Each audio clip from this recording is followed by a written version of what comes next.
Cause I can read between the lines, I ain't blind. We unwind what they're really saying, genetically modify what you're tasting. Don't need that cottage promise, so now you live up in your mom's basement. Redesign time so your mind is always wasted. Programmed to crave the basics, keep the beta in stasis. Pay the state, kid, you're in debt for being born. Messengers are more than just the price for being warned. Don't be alarmed, disconnect from their machinations. Stop subscribing to the folly of own nations. Bone breaking ain't the answer, cause they seek the ownership of souls. Spread the seeds and watch them grow. Break the chains of control. Break the chains of control.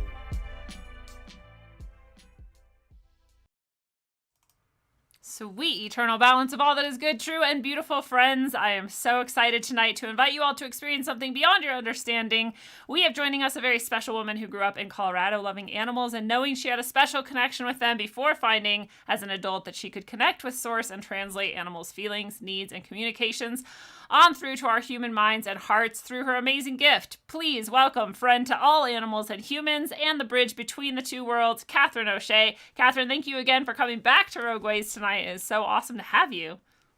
Oh my gosh, I'm so excited. Thank you so much for having me back. I really am excited to connect to everybody and see what happens. Yeah. Well, it was so awesome last time. And there were so many people who, because I was banned for Facebook for 30 days actually. And so there was a lot of people who didn't even know the show was going to happen, didn't happen to catch it live. And then when they found out afterwards that it happened, they were like, oh, I wish I could have seen that one. And so they're glad that they can tune in tonight and get that repeat and some new things coming out. And just so everyone knows, Katherine and I have decided to do this every second Tuesday. Is that what we decided? Yes. Yes. So it's going to be awesome because people can come back again and again. If you have new animals, old animals, animals that came to mind, that you didn't get before. If you have people who you want to tell them like, hey, go check this out, anything like that. So this will be something that you can look forward to each month. And of course, if I don't get banned from Facebook again, I will let everyone know when it's coming up. But before we get started, I do like to remind people to go check out rogueways.org for articles, poetry, the books that I write. My Subscribe Star connection is there. The Organite pendants and plaques that I make are there. Just basically everything. It's my hub. So if you want to get more from Rogue Ways and from me, then go check out rogueways.org. And the pointless question of the episode today, Katherine, is I was going to ask you how you're feeling about this sudden cold weather that is coming through. Oh, I'm cool with it. I know. This morning was a bit of a shock, and I'm in a new place and I've never used the heater. So I was like kind of working that out for a minute. It was fun. I have a little tiny dog who will say hi to us here real quick. He's sitting next to me. And, he was born and raised in Hawaii, and this is, I think, his third winter. Oh, wow. So we put on his little coat and we went outside. I think it's great. My creative juices have been flowing. Me too. I love it. Yeah, I'm with you. We kind of talked about it earlier, which is why I said it, but we've got 90 yesterday, I want to say, and then today we have 34, and it is snowing right now, and there's snow on the trees, and so it was a big sudden change, and that can seem like kind of scary and whatever, but I personally was like I'm like, this is awesome, bring it on. I love wearing my vest and my hoodies and my long things. So I'm comfortable and happy. I went on a walk this morning, and like you said, it was a shock, but it was nice to like jump into it and just get the shock over with, and just like my body's like, oh yes, it's finally cold again. We don't have to like sweat all day and try to hide from the sun. So yeah, so I like it.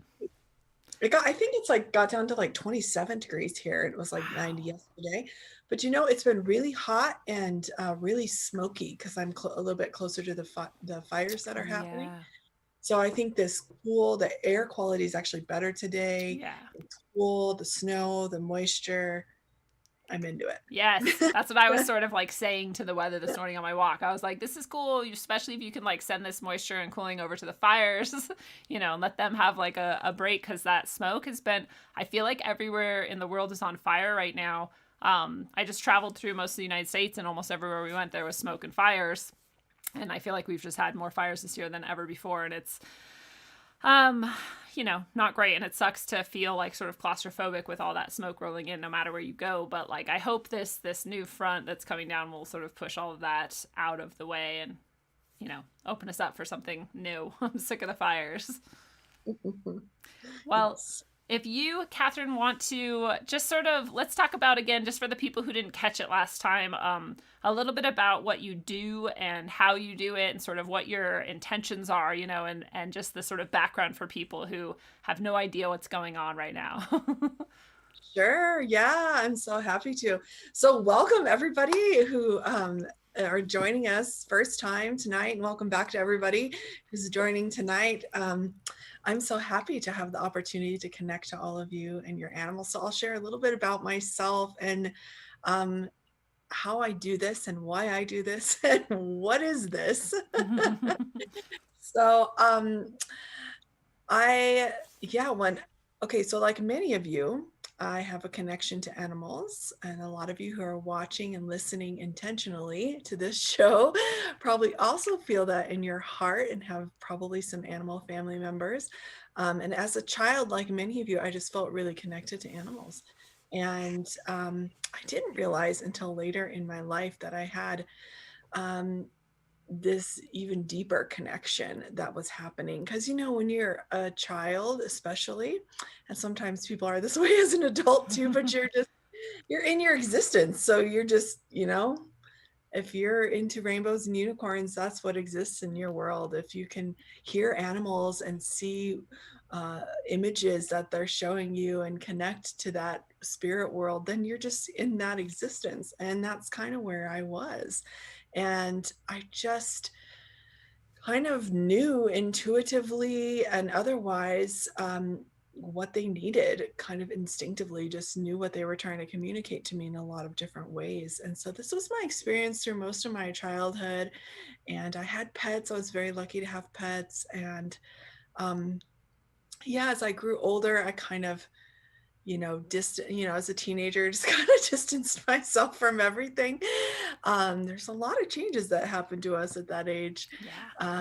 And my channels, I think, started to really close or change. I wasn't connecting to my spiritual channels. And by that, I mean, my connection to the soul world, that the source, that connection that's just inherent in all of us. And so I actually, in my mid to late 20s, I ended up getting sick and needing some help and support. And I really wanted to reach outside and get all the support I needed in many different ways, not just with Western medicine. So I'm very tuned into wanting that there's something else happening, Yes. that there's many ways. And I really dabbled into all of them, and so many of them helped me. And on this kind of search, I met a teacher that I really connected to. And what he was teaching, what he was sharing was just source love. And you could have any religion, any belief system, and you could just join in. You didn't have to look a certain way or be a certain way or tell your life story. You could just jump right in and into the love and the teachings. And so I started doing that. I was really drawn to it. And there's a bunch of centers all over the world. And at this point, I was in Hawaii, and I had moved there not knowing that I was really going to discover all this healing in my life path. But, that's what Hawaii does. Yeah. Go to the sacred island and something's going to happen. So, I really opened up to that. I started feeling different, and I started noticing shifts in my emotional health, my emotional being, and just the way I was relating to myself and other people and how I felt. And then as I started to heal, I realized really how sick I was, right? Yeah. How much of me was really just like help, and this balance was brought into my life, and I became a practitioner.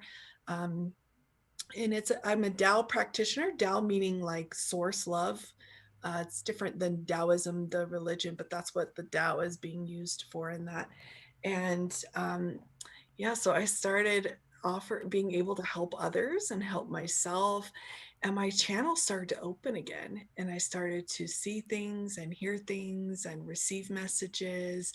And so I really went into those studies of purifying and practicing to purify my channels. And it kind of organically happened with all these practices because my heart was connected to it. I felt it. And as this started to happen and I dove deeper into it, this ability emerged really strongly. And I kind of remembered, like, oh yeah, I used to animals. Yeah. Like that was not imaginary. That was like a reality that I lived in as a child for many years in my own world. I was definitely one of those children who was like twirling around in the grocery store, like singing about whatever, creating whatever I want, getting dirty, spending hours and hours in the snow with my imaginary friends. Yeah. Yeah. And so I started, a lot of people, everyone around me actually realized it before I did, right? And they're just like, wow, your ability to connect to the animals and share their message is just so amazing. And at this time, I got my doggy, and he really helped me with that. And he really brought that ability forward and showed me how it can be very practical, useful, and very healing. So for me, I believe we have our gifts and our abilities for one reason, and that's to serve and help others. And so that's my purpose in sharing it. And that's my purpose today. Hopefully I can reach some people and pets and share their message and help some people. So yeah, I realized as I started doing it for other people, how hearing that message and feeling that love is so healing. It blows my mind still, and I do it almost every day. It's just, in half the time I can just feel the love coming through, and I just tear up because it's just so extraordinary. I mean, unconditional love from our animals, and especially those who come into this life and get to be pets, who don't have to like scrounge and hunt for their food. And I mean, they're in complete, right, stability. All they have to do is love. So they're like, they signed up for that. They're super stoked about it. And yeah, so then I became certified. And so I have access to the Akashic records, which some of you might be familiar about. Those of you who connect to there being a past life and different past lives, I can connect to those records. That's what the Akashic records are. For those of you who aren't familiar with it.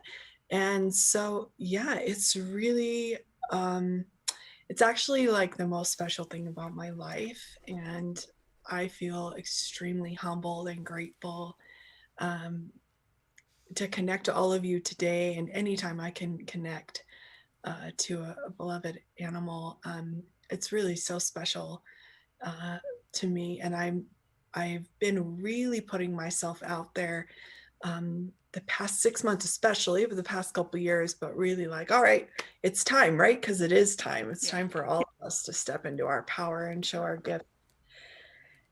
And so the ability is just going to different places, because like anything, when you step into the light, you step forward to serve and to be of service with something. I mean, you just get more. So the purification and everything happens. And yeah, so I communicate in a couple different ways. I don't know if you want me to share that now or.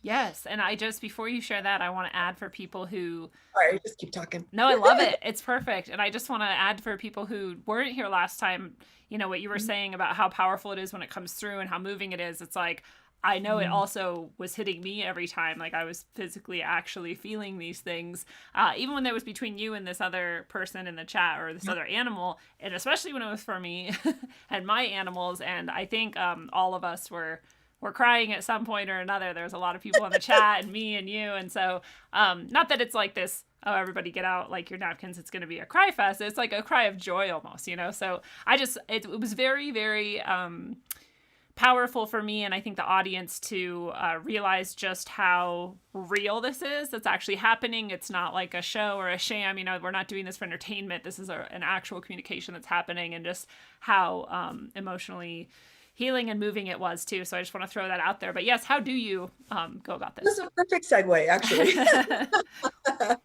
But I do really quick want to just say, I want to hear about your experience from after receiving the guidance from your chickens too. Yes. But we'll get to that. But I was looking forward to connecting with you and seeing what occurred after that.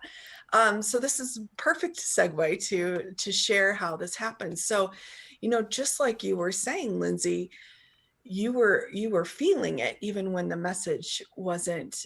Well, when we do it this way, the message is really for all of us. There is a universal message within every message. But if it wasn't directed towards you wasn't an animal that you were otherwise connected to, right? Right. And the reason for that is because I'm actually using my spiritual channels to connect. So there's a couple different ways that they communicate with me, and it's all being done. The reason we can do it from this far away and still have that experience. And some of you who aren't sensitive might not experience anything, so don't feel like you're, getting gypped if you don't feel it. Yeah. But is because it's all on the soul level, on the level of, you could say spirit. In science, they say message, information, quantum entanglement. It's that level Right. that we can't see. Yeah. We can't, but that we know. It's that level of when you're like really thinking about someone with your heart and you get a phone call from them, or you run into them, or you see a friend who brings them up in conversation, or, it's that level. And for me, I've spent many lifetimes communicating with animals and doing this kind of thing. So it is an ability that I came in with, but it is definitely one that has needed help stepping forward too. So I say that to all of you who might be able to identify a little bit with some of this too. So the reason you can feel it so powerfully is because I'm actually connecting on the soul level, the heart and soul, to the message and the information and the frequency and the vibration of the pet, of the animal, of the soul. And so when that happens, especially with animals, right? And sometimes their guides come forward to offer the message. It's whatever's going to be the highest frequency of love and light. And so that's the important thing to remember, because what's actually happening is it's the frequency and the love and the light of the message that's being shared. And one way that happens is directly through my direct soul communication channel. So it's like I'm speaking, but it's not my message or my frequency. There's a little bit of my frequency in there, obviously, Yeah. as my channels, but but it's the love and the light and the frequency and the vibration and the message of this soul that you're connected to. And so when that comes through, it's love and it's light, and it is actually a blessing. If you want to use that word, it can help all of us. It can bring transformation. It can clear negativity because it's so powerful. And this is why, sometimes we cry because we're releasing, or we feel tightness in our chest, or if we laugh, or whatever it is that you feel. And that's how I think that it's a true message, is because you connect to it and you can feel it. And there's some things that come out that people don't know why it comes out, and I'm just the channel, so I don't know either. And when that happens, I just say, just let it go. And connect to what you connect to, because honestly, most of the time what happens is I get a text message like a month later being like, Yes. oh my gosh, I totally know what they were talking about now. Yeah. So it's like when you can let go of it and just don't focus on what you don't understand, just receive the frequency and the love. And the other couple ways that I get communicated with is I get shown, I've talked a little bit about my spiritual eye. So my third eye, I get shown images. sometimes with explanations, sometimes I'm just guided to share the image that I see, and it's for you to connect with. And then the other way that's most common is I just get a knowing. Like I just know information that I would otherwise have no idea. And many of you have probably experienced that knowing when you're just like, wow. And that happens with our soul abilities too. Like, how did I know how to do that? Yeah.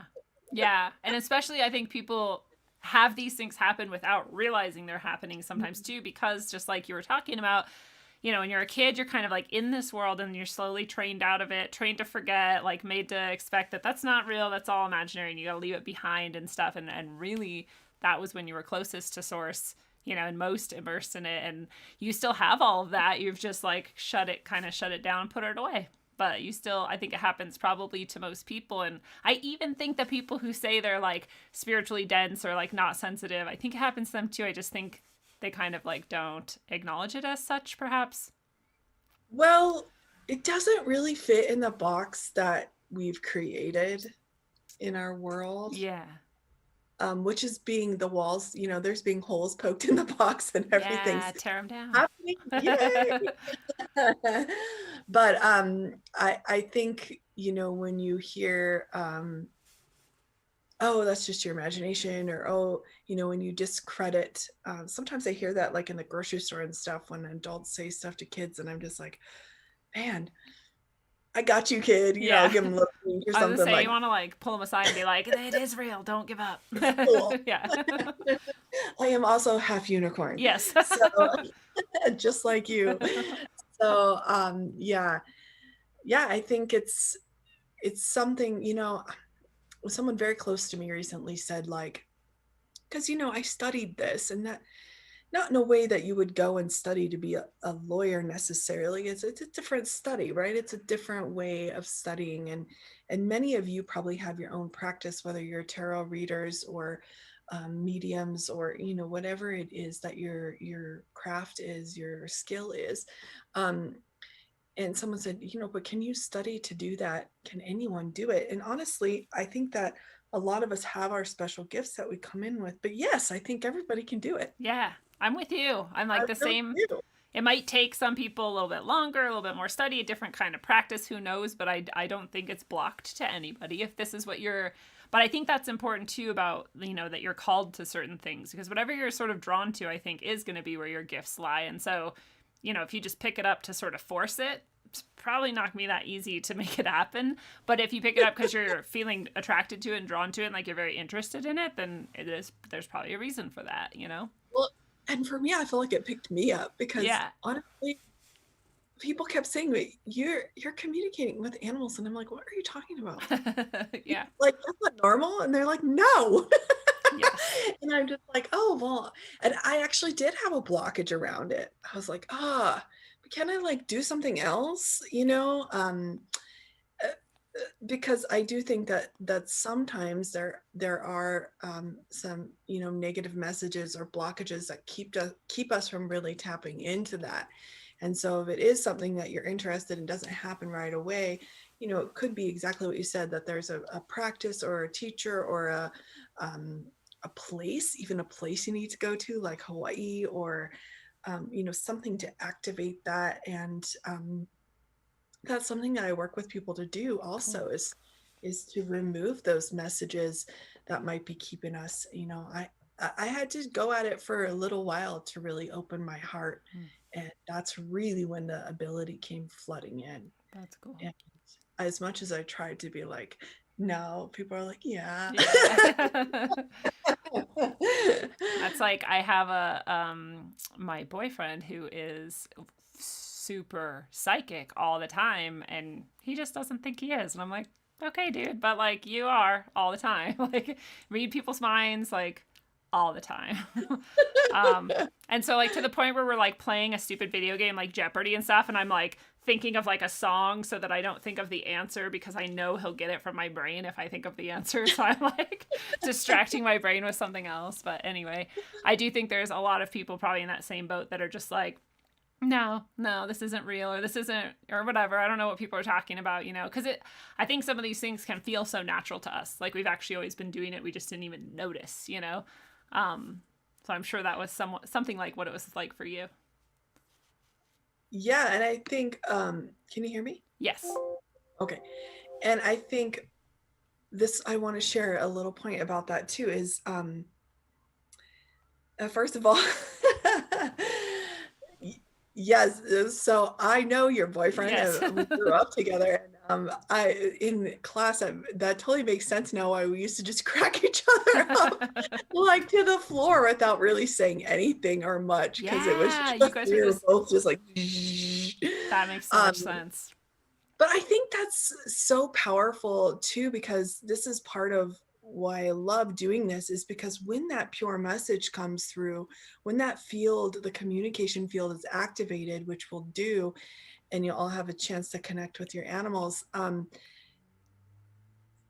It Every time I do a session, especially a private one-on-one session with somebody, and I think you even mentioned this actually, their connection to their animal shifts. Yeah. It actually deepens it, because it's because of that. It clears that, it brings that high frequency and vibration that you connect to, and it kind of awakens that connection Yeah. that we've worked very hard to not have. Mm-hmm. And this is why I think people who love animals, part of why they love animals so much is because they do awaken that, because they're unconditional love, and because they communicate purely on senses and frequency and vibration. Yes. That's it. It's such a beautiful thing. Like Absolutely. soul level, all the way in the moment, in unconditional love. Yes. We're so lucky to have them. Well, I will share about my chickens if you would like. Yeah, I want to know, because you asked them some questions, Yeah. and you received some guidance about how to connect with them, and even what to do with them when you were going on your beautiful trip you went on. Yes. I just wanted to know I wanted to hear what happened, or any feedback you want to offer. Yeah. Well, I definitely felt like when I went back out to see them that they were just like, "Oh, hey, like we just talked, right?" Like I just felt like you were just saying, like we had a more clear sort of connection and channel. And to be honest, I feel like it's just like we've been talking about. We're like, we kind of had that, but it was like, if it's just sort of unconscious and like in the background, you don't really think it's there. You're not really engaging with it, fully. And so it's been easier for me to feel like I can understand them and they can understand me, and we can actually communicate. And, if I'll like tell them something and I feel like they like know what I mean, like I feel like I'm talking to them, even though I'm saying it in English, I'm like sending it with my heart. And so I think they like understand it. But I actually have some confusion, and I wonder if we can start with this one if you want to get started. I don't mean to be selfish, but just because I'm kind of I'm kind of worried. This is my show. Because so we have Regan and Hopkins, and Regan is she's the red one. She's the one that's sort of like the boss. She takes care of Hopkins. I think she's got that sort of role, and she got big really fast. And she's a meat and an egg bird, not that we're gonna eat her, but that's just her breed's purpose. And so she got really big really fast, and Hopkins didn't. And Hopkins could still fly and jump and run faster, and she couldn't. And I don't know if that is even connected to what I'm worried about, but I'm worried because recently she just sort of like does this thing where she'll stand somewhere and like not move for a really long time. And I'm like, are you okay? And I can't. I'm not getting anything about her not being okay, and I don't feel super like there's something wrong, but I'm also worried because it just seems like strange behavior, and because I'm not seeming to get anything from her about like if she needs anything or if there's something bothering her, except I feel like there might be this like spot on her tailbone that might be bothering her. And I might just be projecting that because I'm like looking for something to worry about. And she like sometimes like pecks at that part of her, but that could just be her preening. And so I'm probably overthinking things and worrying over nothing, but I figured we could like check in with her and see if she's okay. Yeah, let's check in with her. Okay. Can we do, I want to give everybody the opportunity to kind of connect to their animal and Yes. speak to them and kind of activate the communication. So we're going to create this beautiful field of love and light and invite the souls of the animals. So I'll give you all an opportunity to invite, and we'll do that first, and then we'll talk to Regan and see what guidance she has to share with us. Awesome. So I'm going to do a kind of invocation to just kind of say hello. It's actually a really beautiful thing I learned from my teacher, and it's so simple that you're just like, but you can actually use it with everything, because everything carries frequency, vibration, information, and message, Yeah. right? So we can say hello, we can communicate on that level with everything, actually. And you said a beautiful point is when you say it from your heart, whether it's in English or Chinese. I mean, animals don't know, like they could have a Chinese owner who speaks Chinese and an owner who speaks whatever, Yeah. Lebanese, I don't know, and it would be, they would understand it. Yeah. Yeah, because they're translating the frequency and vibration of it. That makes perfect sense to me. So yeah, so I'm gonna sing a little song also. Yay. That I love. And the reason I'm going to sing it because I just want you to receive the frequency of it and experience it, and also just share it with you as a tool that you can use with your animals, because they communicate in frequency and vibration.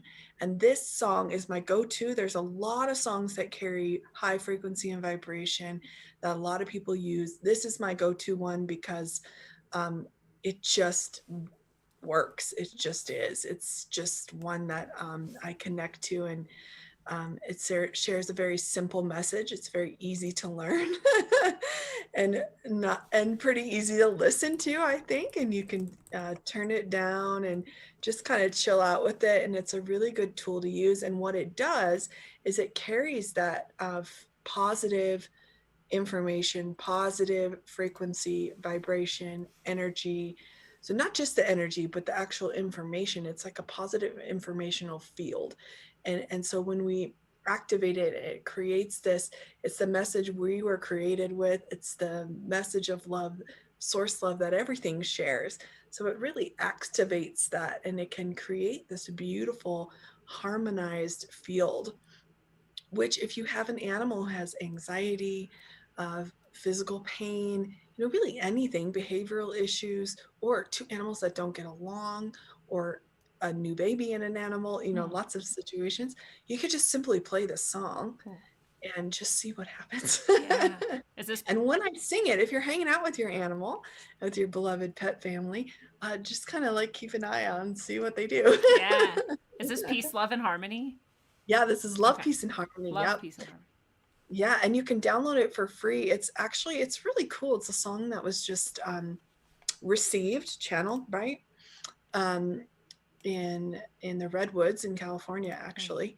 And it was received to serve humanity. So it's a free song, and it's in like 40 different languages. It's really cool. That's I awesome. love it. And there's a whole foundation. They do lots of cool things all over the world and help different organizations and people and stuff. So you can check into it if you want to. Cool. And but I'm just going to sing it for you. Thank you. All right. So you are invited to come along on this however you wish, whatever you're comfortable with, and just connect to whatever you honor as the source love. It can be anything. It can be the tree, universe, God, whatever it is for you. It's perfect. Just connect to that. And you could close your eyes if you want. And the reason we do this is because it just like brings everything inward. It brings the energy into one place rather than when we're looking out and it's going everywhere. And we'll just say, you can repeat after me if you like. And you could just connect to your animal's love too. Connect to that love connection you share, the happiness and joy they bring to you when you see them, when they greet you at the door or say hello when they're outside. And we can say, dear the soul, heart, mind, and body Dear the soul, heart, mind, and body of. So you can name the animals you want to connect to. And if they're not here on Earth anymore, that's okay too. You can name them. Yeah. Regan, Hopkins. I love you. I love you. Honor you. Honor you. And appreciate you. Appreciate you. Please come and join us Please come and join us for this communication session. Please receive my love and gratitude. Please receive my love and gratitude.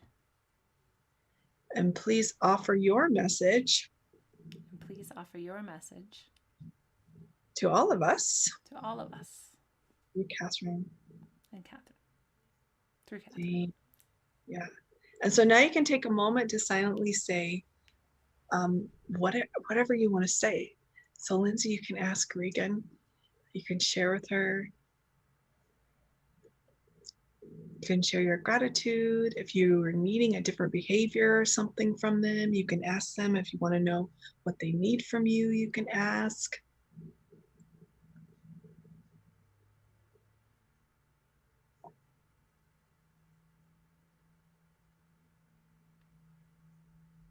Okay, perfect. So if you have a lot to say, it's okay. You can keep talking. But I'm going to sing the song. So now just stay connected to your heart and just receive and see how it feels.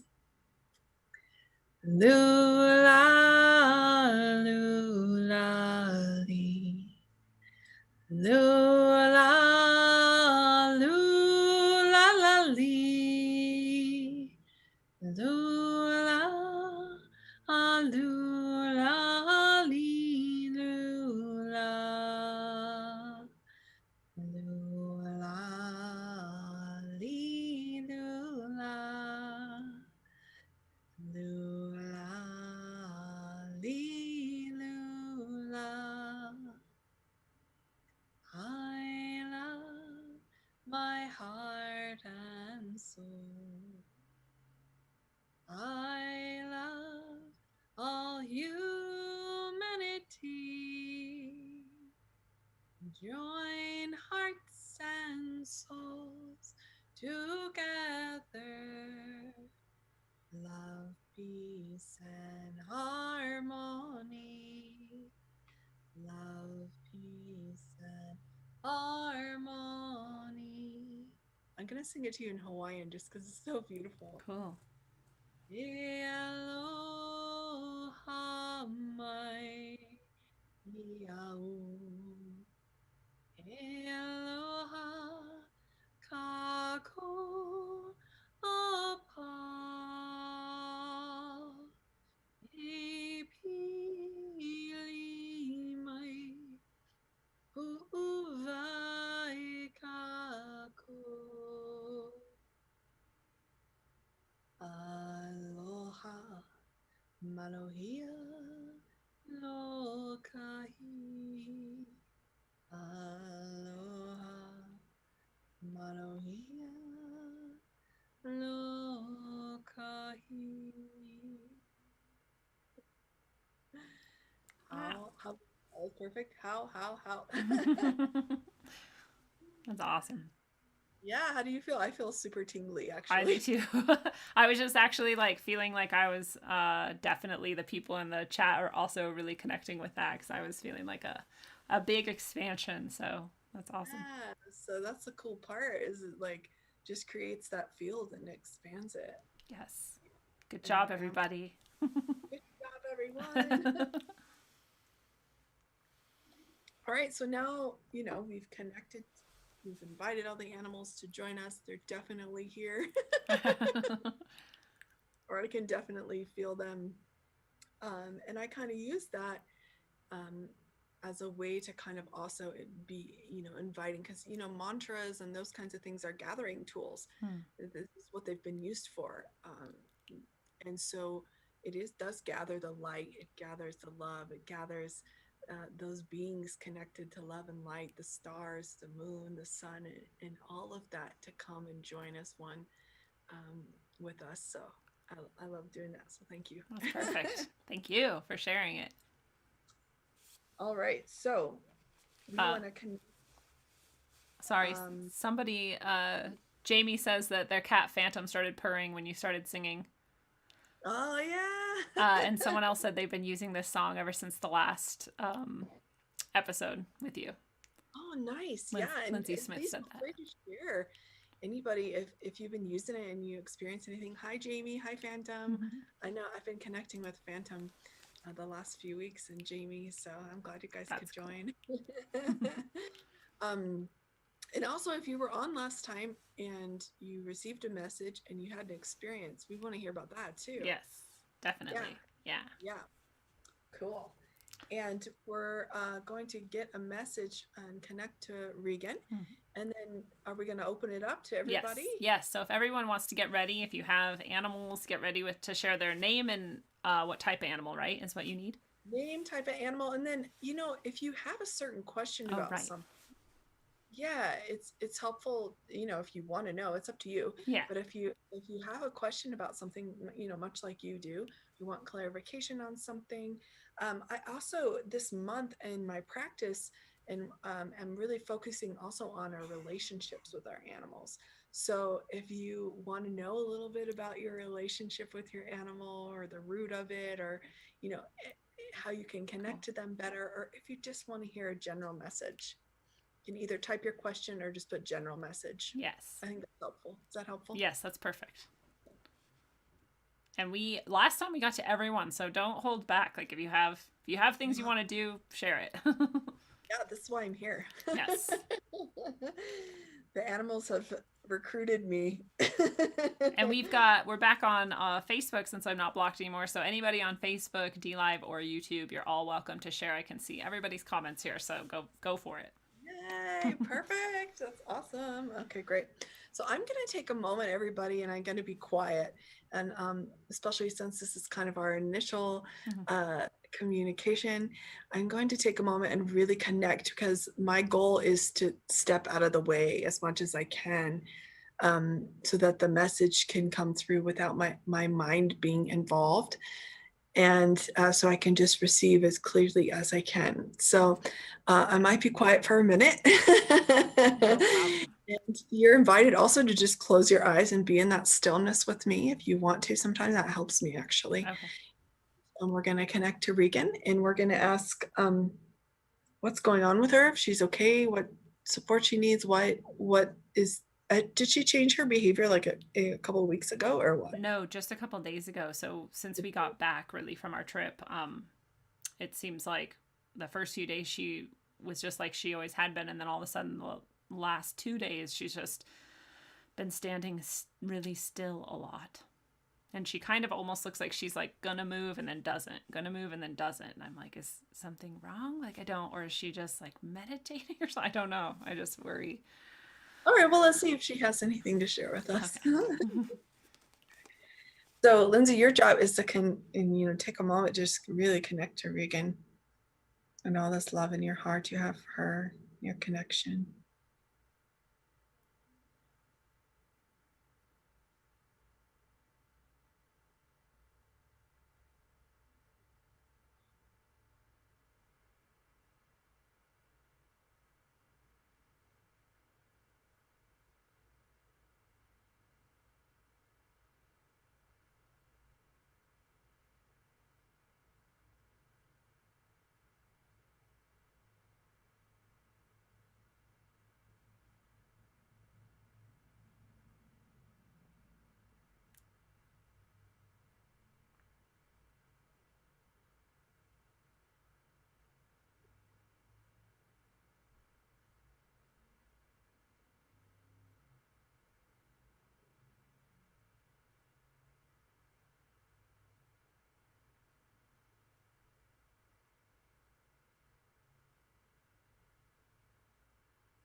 Oh, dearest one, this is Regan.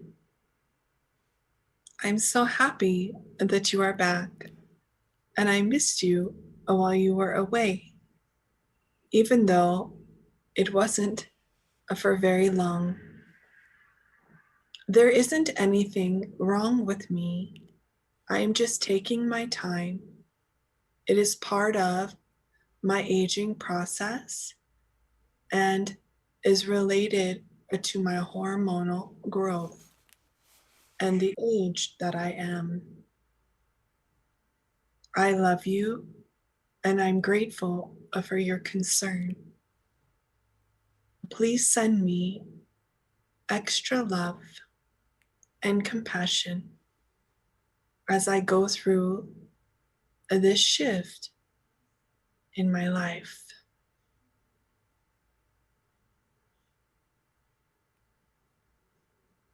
Oh, I knew that. you did it. I knew that. I was telling myself yesterday, I was like, I Yeah. think she's just gonna like start producing eggs soon, and she's just kind of dealing with this like process. And I should have listened to myself because I thought that. Well, when you said tailbone, I was given the image of the eggs. Ah. So, but her skin, it's a little itchy. It is. Just it's her body's changing. Ah. Okay. Yeah. So It makes me feel so much better. see, how valuable is that? I know. You even knew. But sometimes we need validation in these things, and Exactly. often this is just the point. We are more connected than we think that we are, and it's okay to get that validation. And I'm happy that that could be offered to you. So good job, Regan. We mommy happy, and she was showing me, she still would like to cuddle with you, but maybe give it a minute. Okay.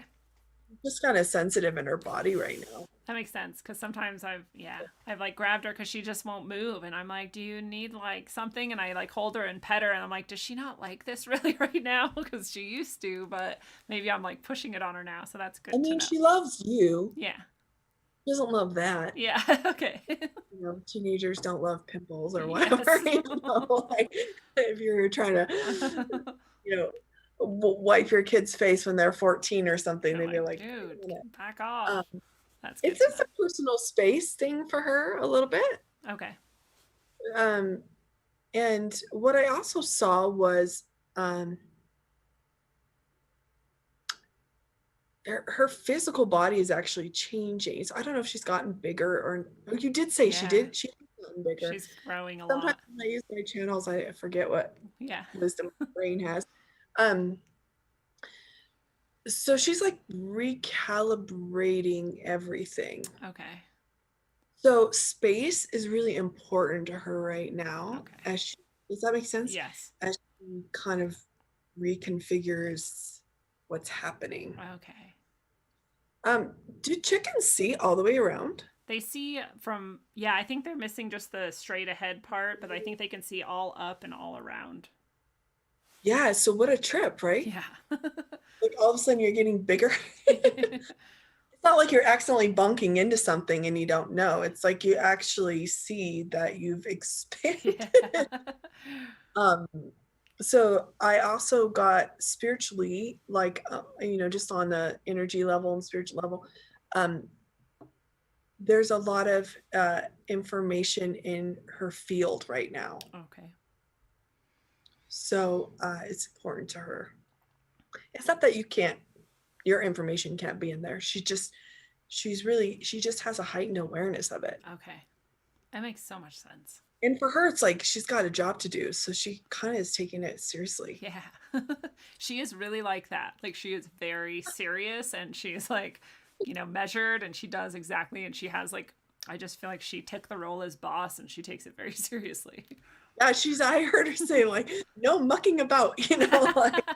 She will. She'll like call. So Hopkins will want to play and she'll jump up on Johnny because Johnny and her have this very special connection. And Regan is just kind of like, get back down here. What are you doing? It's time to go to bed. Like she's not like mad, but she's just like, come on, chop chop. No, and that's her role. I think we talked about that last time. They kind of switched roles a little bit. Yeah.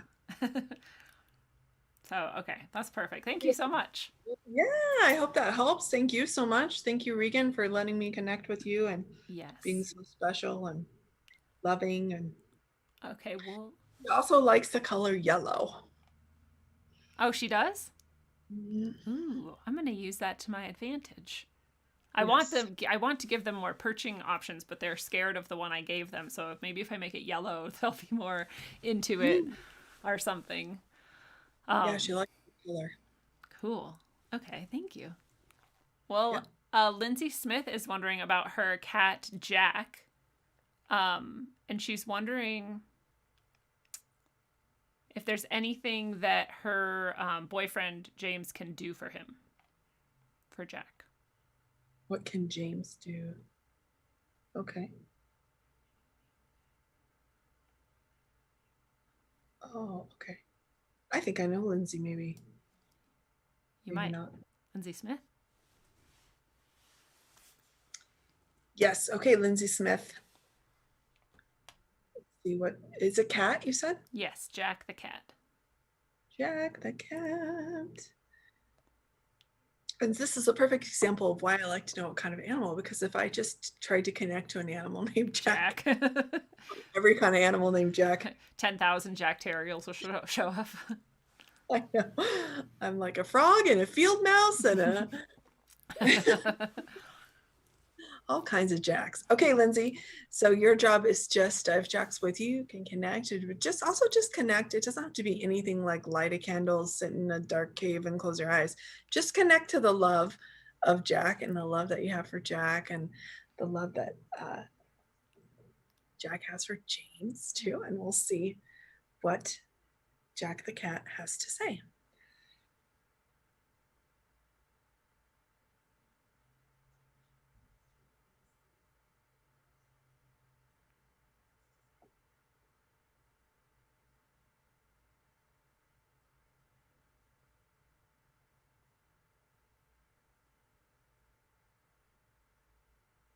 How, dearest one, this is Jack the cat.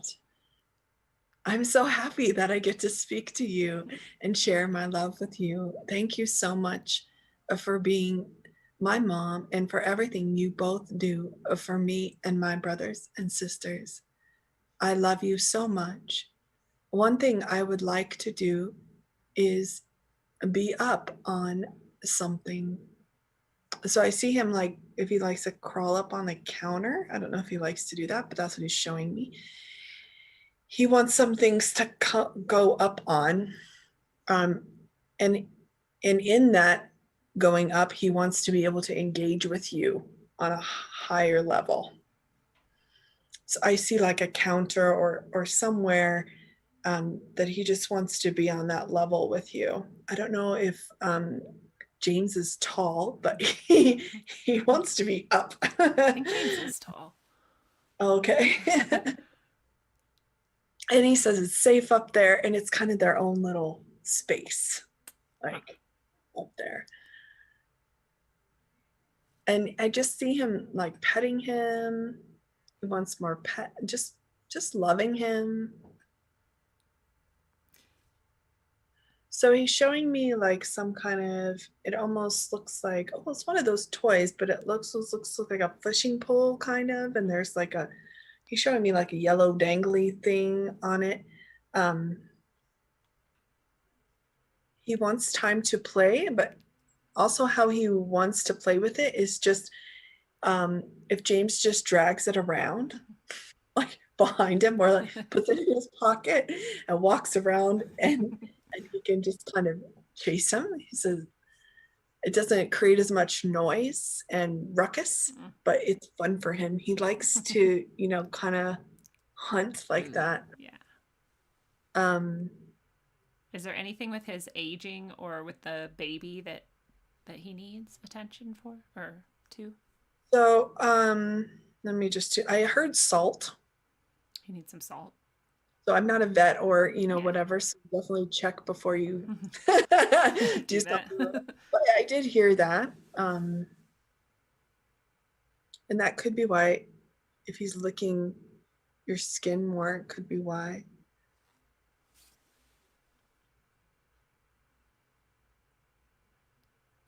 He just wants to be loved and like kind of held. And let me look inside of his body and see if I see anything. Cool. So this would be a spirit, like, right, I'm looking in spiritually, so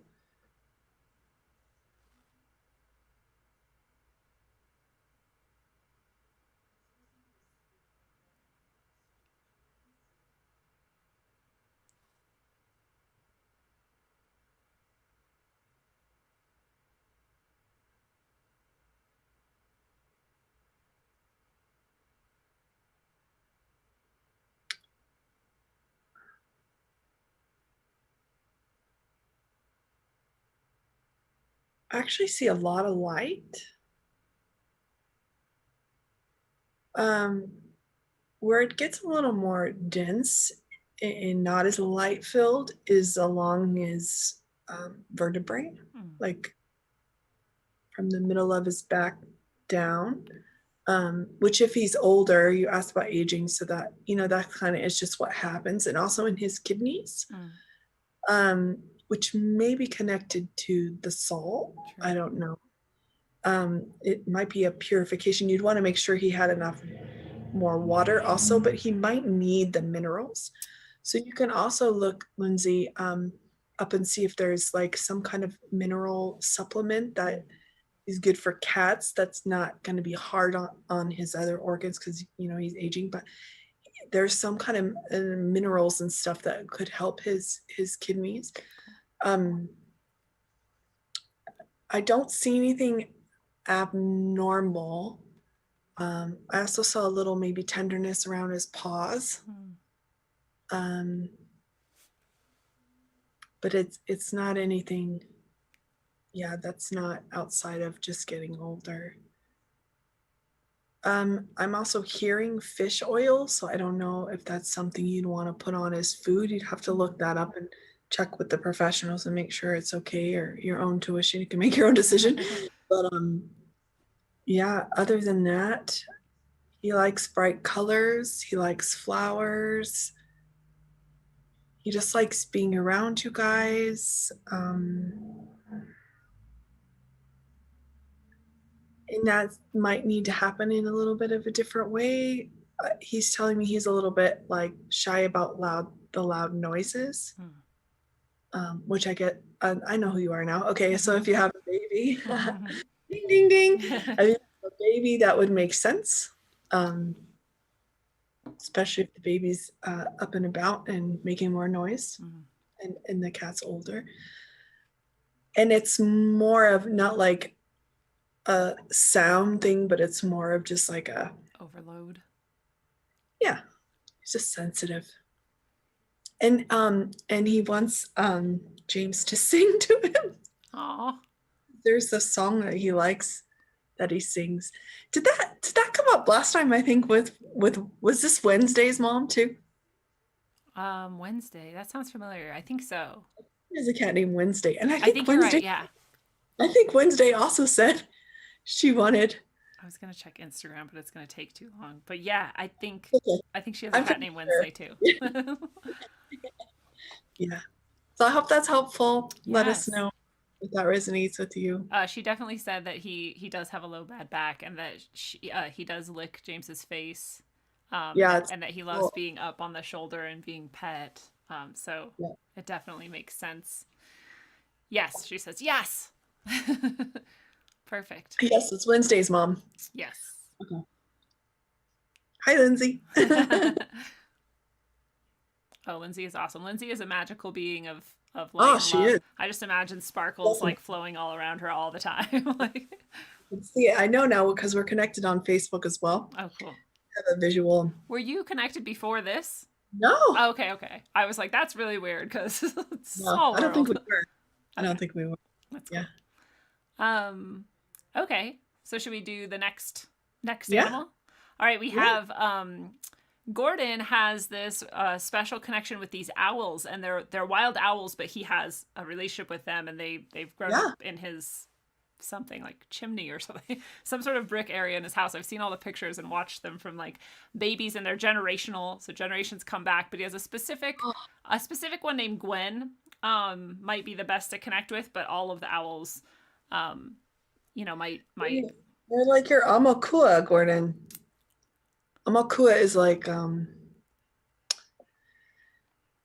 Well, it's the Hawaiian version of like your spirit guide, but it's actually like it is that way. It's like generational, and it's like a lineage. Wow.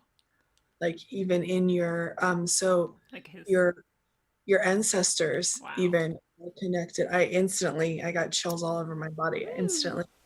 So owls are also your yeah, they're one of your Amakua is the only way I know how to say Like it. almost like a spirit guide, but in a sort of different sense. Yeah, I mean, every culture kind of connects, right? We have totems, we have Amakua, we have, we have different ways that we connect. We have animal guides, spirit guides, different ones you inherit different names, or, there's different indigenous cultures that connect to that differently. But Right. I just heard Amakua, so I don't know if you have any in this life Hawaiian heritage, but I just kept hearing that name. So Interesting. Well, so I'm sure this is all resonating with him. And he says, are they a sign for me? So kind of what you just said, like you just validated that. Yeah, they're part of that history. Are they protectors for him, or both? And do they have a message for him? Are they okay with him putting a live camera at their nest this year before the chicks hatch? Because they come back each year, and so is he allowed to put a camera there and just sort of film it all the time? I think. And any other messages that come through. okay, this is great. So that's another, I just want to mention, because we can open it up to that too if we want to, but I also do connect to animal guides, Cool. also. So, animals who are with us here on the earthly plane or have been with us on the earthly plane, and also animals that are connected to us on the spirit level. When I was a child, I had all kinds of animals that I was connected to, and I knew their names. And now as I am an adult, I'm like, wow, how special was that they were watching over me. Yeah, that's awesome. So yes, they are your protector. They protect the land also. Yeah, and not only the land, but the word I'm hearing is sprites, like I don't know where you live, but I see lots of greenery, and that area, that land is very special. And I see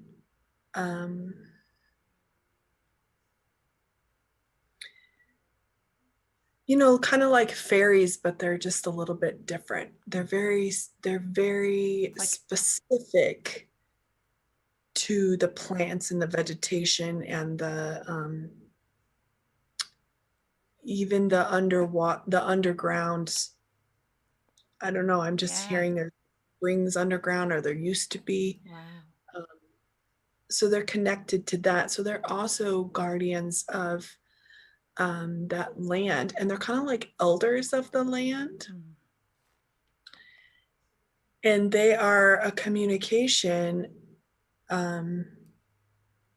They're like the bridge between, which owls often are, actually, now that I think about it, but these specific ones are the bridge between that realm that exists there at the same time as the physical 3D stuff, the sprites, the other magic that he's going to know what I'm talking about, I think, anyway, that's there in that land. And there's, I don't know if covenant's the right word, but it's like something was cracked open there, like something was in that area, and so they help monitor that in a loving way, and they almost like are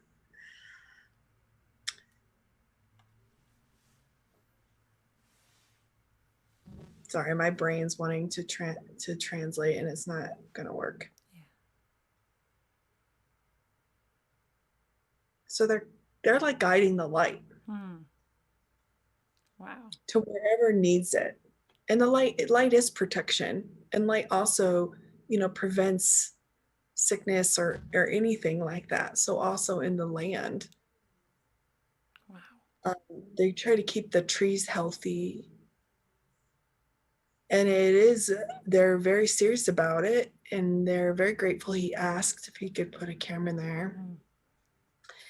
And I got yes. And Gordon, if you can, I'm also happy to connect with you anytime. But if you can connect to them and just be guided in it on how to do it, and just really honor. Obviously, you already have that in your heart, or you wouldn't have asked. Mm-hmm. But just really honor that process. And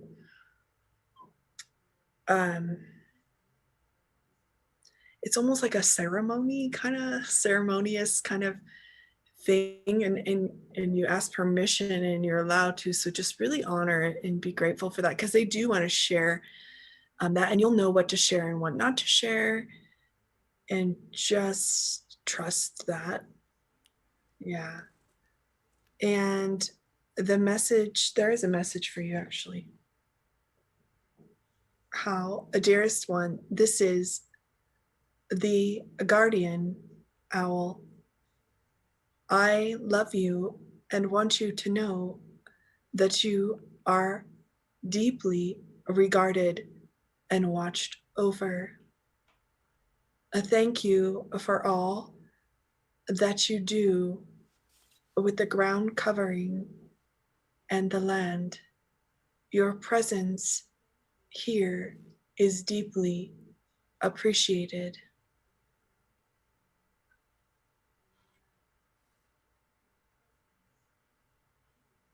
We need you to stay connected to the light through the moon and the water.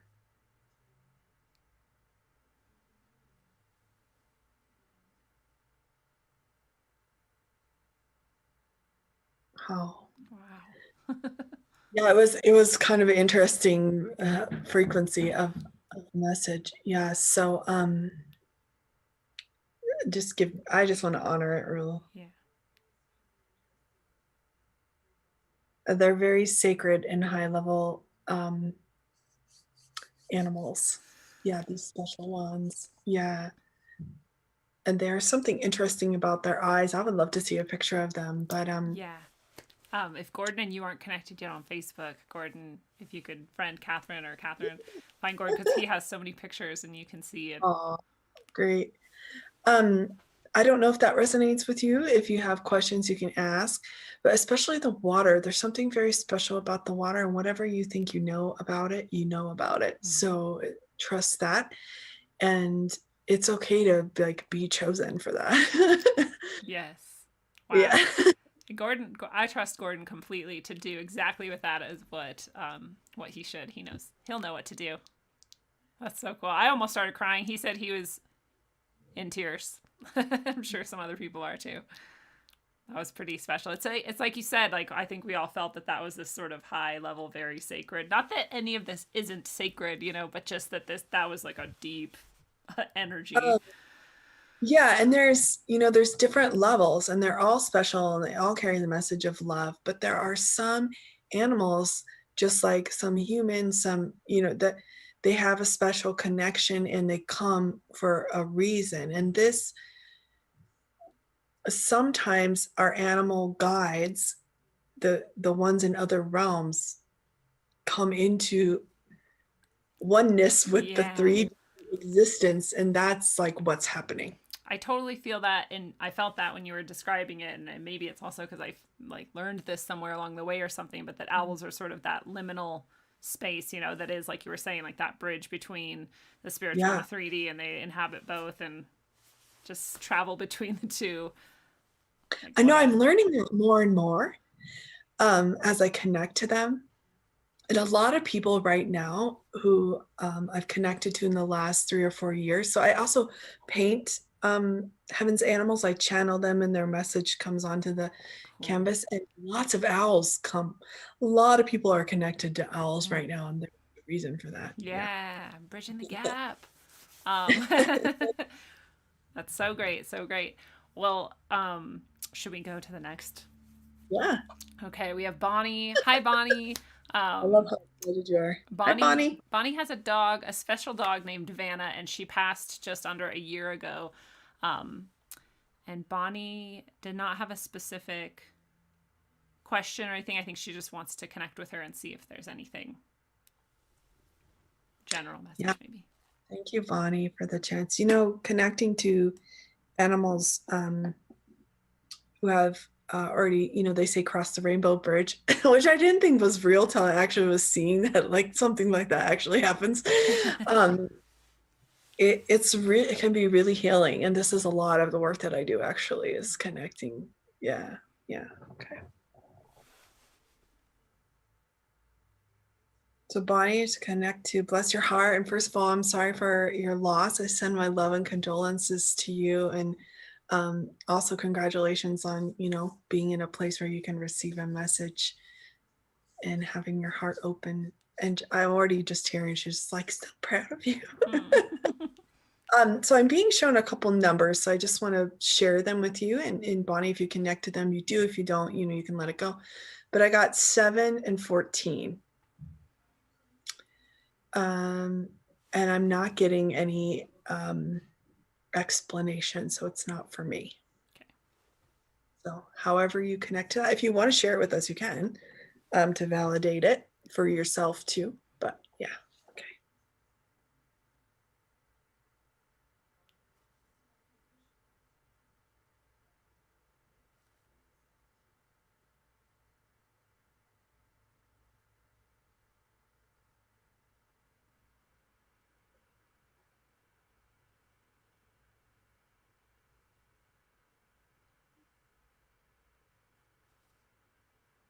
Well, I see. First, I'm just being shown a lot of lights. Like she's like she was your angel.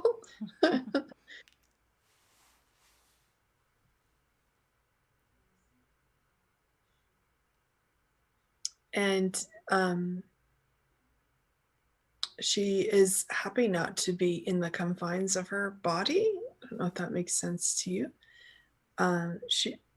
She just keeps telling me like she wasn't very well. So I don't know if she passed away because she wasn't well, but she just is telling me that. So if that's something that you've been wondering about, if you did the right thing or something, yeah, she's not in the physical suffering anymore. She did say 7 to 14 was when she was feeling badly. So, Yeah.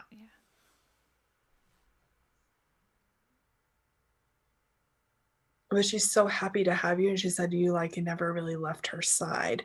Even if you physically did, you just were always thinking about her, and you have a special connection to this one, and she was sent to you for that reason, to open your heart to some different things and help you.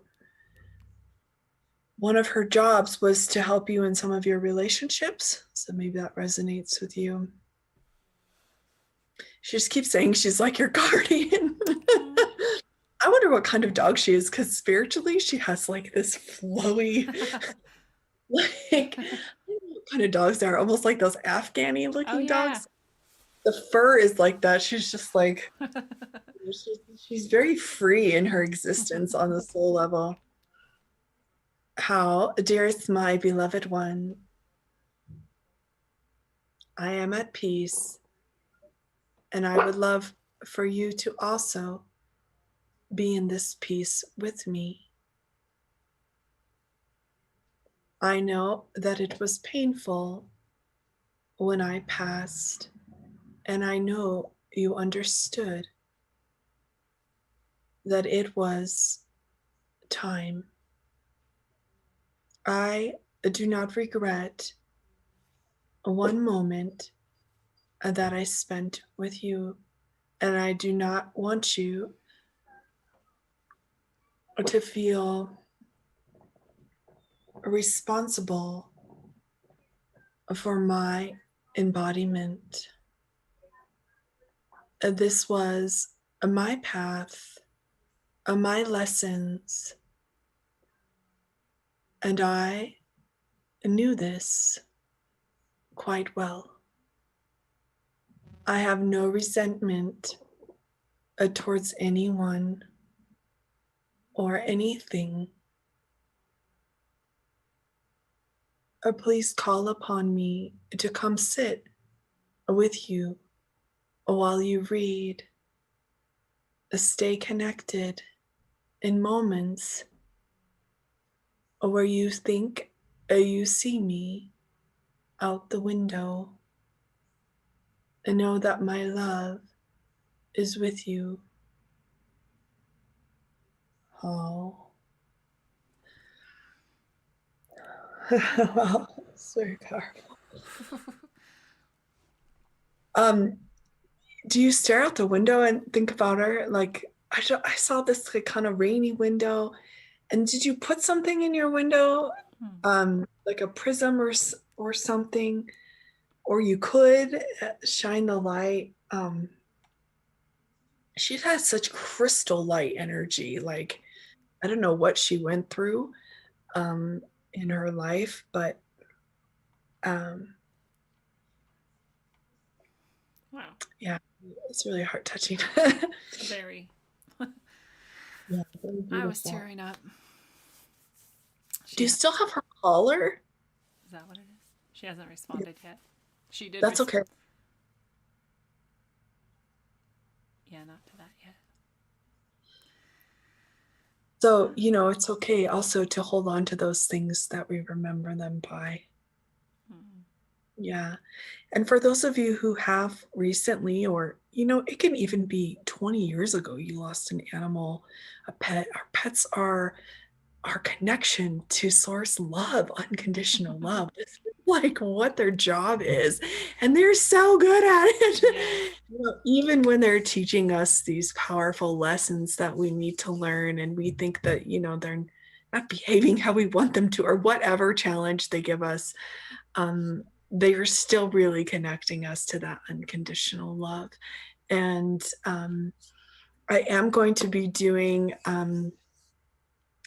some different classes next month. I'm going to be focusing really on more on animals who have crossed over in healing that grief and that sadness and receiving that support. It's very unique. I'm learning more and more about this process.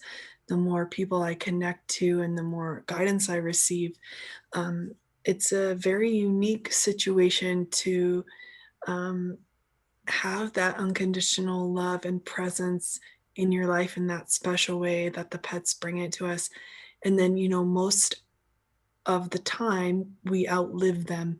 And even if they are sick, the treatments available are not the same or affordable, or, so there is a certain guilt and struggle I think a lot of people go through when they go through that process. And I really feel called recently, and I'm receiving guidance on how exactly to go about it and what different layers, levels of how to support people, because there are definitely different stages, right, of this process.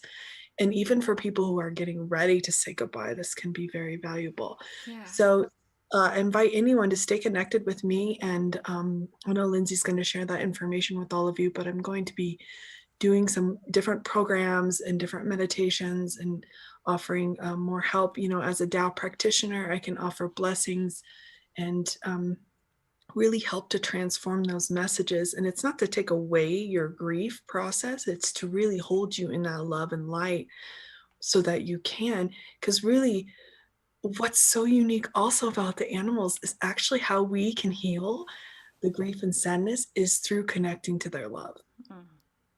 But it's painful. Yeah.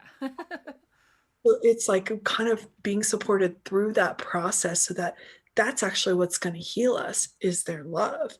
So it's connecting to that, and through the messages and through the blessings, it's a unique way to be able to do that. So I'm looking forward to supporting more people in that way too. Well, and do you want to tell people now about the special, exciting offer that you want to give people?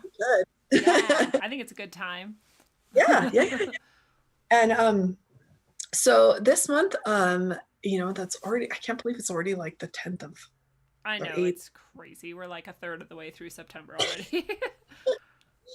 But I'm really being guided to support people in their relationship with their pets. And this can be helpful no matter if your pet's still with you or not. But I'm going to be doing some exciting classes for those of you we were talking about earlier, how you're connected to animals, how maybe you do, like Lindsay, received that intuition, right, about her chicken, but she Didn't trust wasn't it. sure. Yeah, well, we've talked about that a little bit in the beginning of the show, how we Yeah. can block ourselves from trusting that and really digging into that. And so I'm going to be doing a series of classes and this month, and I'm very excited about it. It naturally, organically came forward. I had like 4 people. I was doing a live on Facebook, and it came up, and I got I got the download, and so I just said, "Would anyone want to do this?" And like 6 people emailed me. Yes. So we're doing the classes. It's going to be awesome, and it's going to be really to tune into and to deepen that connection to your pet and your animal, and to also open your heart more to that in yourself, to really transform those messages that might be keeping you, right? That no, I can't, I don't know, I don't, Yeah. all of that stuff.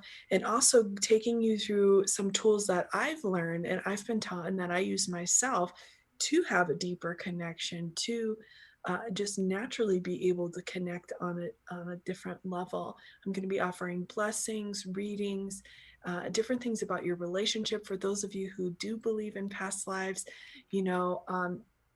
Many times our animals have been with us. Makes sense. This is why there are. Yeah. and there's just no coincidence you have the pet that you have. Yeah. Zero. My little dog, who some of you met earlier, he's very cozy, so I won't bother him. But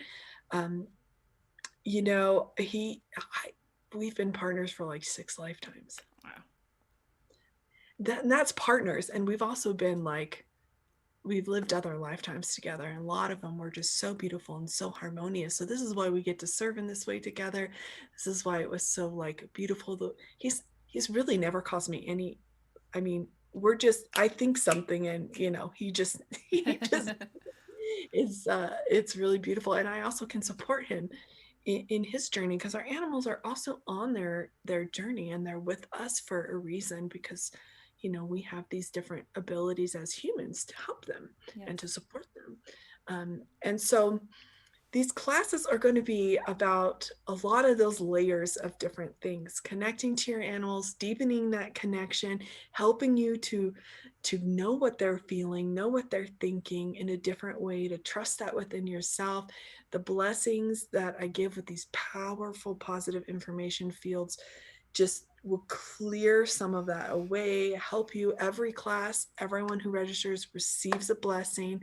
I'll be doing readings. We'll be going through these different practices and techniques, and I'm super excited about it. So I wanted to first invite Lindsay to come to a class of mine as a gift to you, and I thought that maybe you could, one of your viewers could also come along with you. Yes, I would love that. So yeah, so whoever wants to accompany Lindsay to this class, and there will be a few of them, so you can pick, and you don't have to choose the same one, but I thought that would be kind of a cool way to do it, right? I like that idea a lot.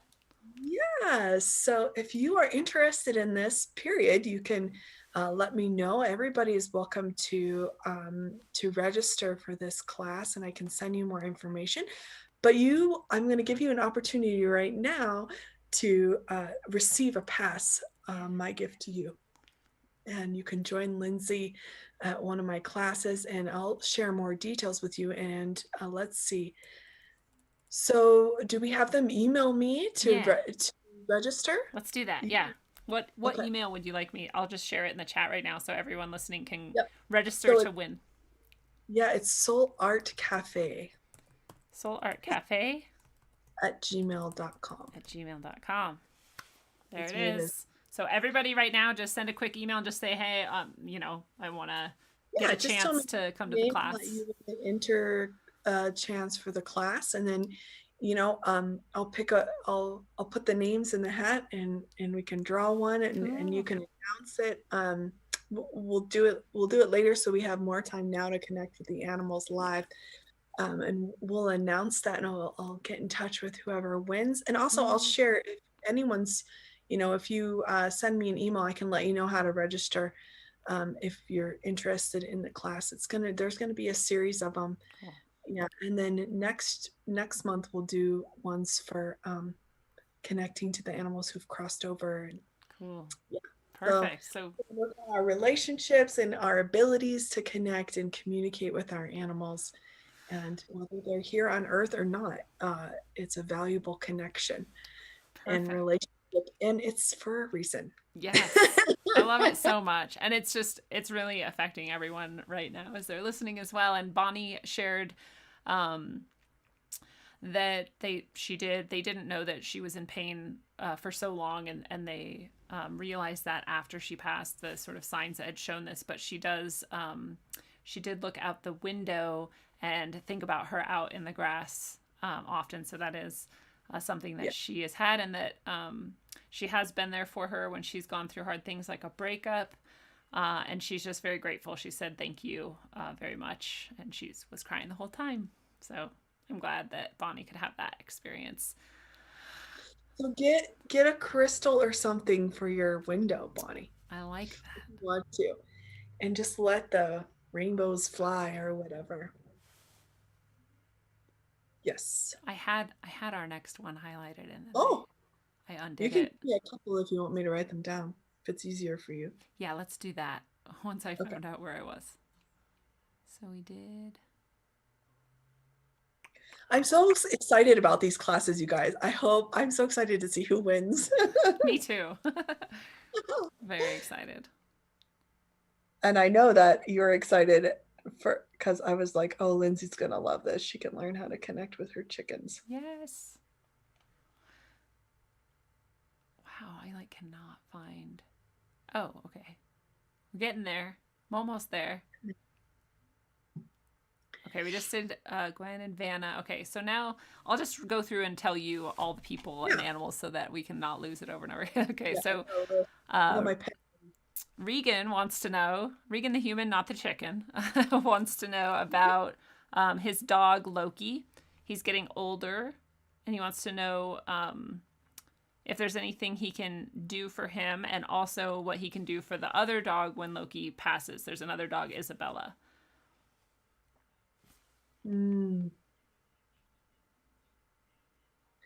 So that's another good point, because the other animals also go through grief, and they also take on our grief. So this is another thing that I've been guided to start offering more support in too. So thanks, Regan. Yeah. Ooh, I hope Regan wins. Regan, you better enter. I mean, I hope everyone wins, but just because Regan's asking about that. Lacey wants to know about Jack the horse. Oh, yay. She wants to know why Jack would hesitate before jumping, and if he has anything to say from beyond the Rainbow Bridge. And she wants him to know that she misses him so much.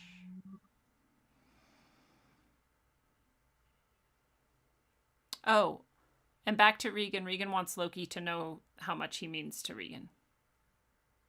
He's very special, and he can't put it into words. Oh. But Loki is a little bit standoffish, and so he just wants to make sure he understands. Okay, we'll give you a chance to say that. I'll teach you guys a little bit. Lexi, we'll get into that a little bit. Cool. Lexi wants to know about her dog Stella,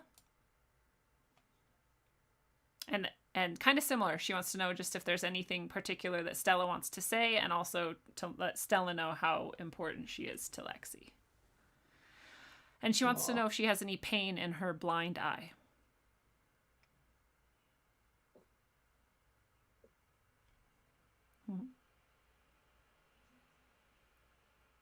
Gosh, can you feel the love? Yes. I'm not sure what's going on with this one with Sam's sidewalk. Sam says, "Is my horse mad or disappointed with me?" But then he just says Stephanie and Mr. Hook and his miniature Frankie, and I don't know what that means. I don't know if that's 3 different horses or. Oh, yeah. Hey Sam, can you pick one of them? Yeah, pick, and then let us know the name of that one. Or just give us an explanation. Bonsai would like to know. Sorry, with the dog Charlie, would like to say thanks for being my dog, and how he's doing on the other side. Wants to know how he's doing on the other side. Oh, Sam is asking if Mr. Hook will forgive him. Is Mr. Hook disappointed in him, and will he forgive him? And is Mr. Hook A horse. Still alive? That's a good question. Sam, let us know. I'm thinking that he is, but I don't. Sometimes it's hard for me to tell that because it's so on the soul level. So it's like the soul is eternal. So how would you know the timing of a thing? Yeah. So sometimes I like that people are telling me if they're crossed over. Some people like to put me to the test, and I'm like, well, I'm not really psychic like that. Yeah. I mean, I don't want to say I'm not psychic, but it's just a little bit different than that. Right. It's easier to know specifically. Ability, yeah. Lexi wants to know, did we already have a Lexi? Because if so, this is Lexi P. Stella. Okay. So different Lexi, I think. Okay. Oops. Oh God. Oh, here it is. Okay. Lexi wants to know about animal totems. Lexi had hawks that were with her every single day for years. They were always there confirming intuition or showing the right path. I totally vibe with that. I have similar experiences. Then Lexi says, I went through a transition where all the hawks became crows. The crows were the ones, confirming and having synchronicity. And now all of my bird guides have left me. It makes me sad, and I just want to understand why they have left. And I want to jump in and share my idea about it, but I'll wait to see because I don't know if I'm projecting or not. Well, okay, so I'm gonna put a star so you remember that you have to share. Okay. See, I'm so happy because usually when I go live on Facebook, which you're all welcome to join me when I do, but yes. I have to do the readings and the asking, writing down. I'm so glad that you don't have to do that. I'm like your secretary here. Yeah. This for world peace is the screen name. Wants to know about the dog Rosie Margaret. Is that one dog? One dog. Okay. What I really meant to share was my compassion and gratitude to you for doing that. Oh yeah, no, I love it. I'm grateful to be able to do it. I think this is so good for everyone. Yeah. It's so special. I'm so glad we get to do this every month. So y'all make sure you join us next time too, and tell your friends about it. And we want to share as many messages from the animals as we can. People have said they've already entered too, which is cool. Cool. Oh, and Sam with the horse is actually Stephanie. Sam Sidewalk is just their screen name, so it's okay. Stephanie with Mr. Hook the horse. And he is alive. Yeah, that's what I thought. Okay. And she has had Sam for 24 years. Aww. Oh, sorry, it is the same Lexi. And she said you can just do Stella if you don't, if we don't have time to do two for one person or whatever. Thanks, Lexi. Thanks for being courteous. Yes. Okay, is that it so far? That's everyone, yeah. And if I missed you somehow in scrolling, just repeat your request now. It. Yeah.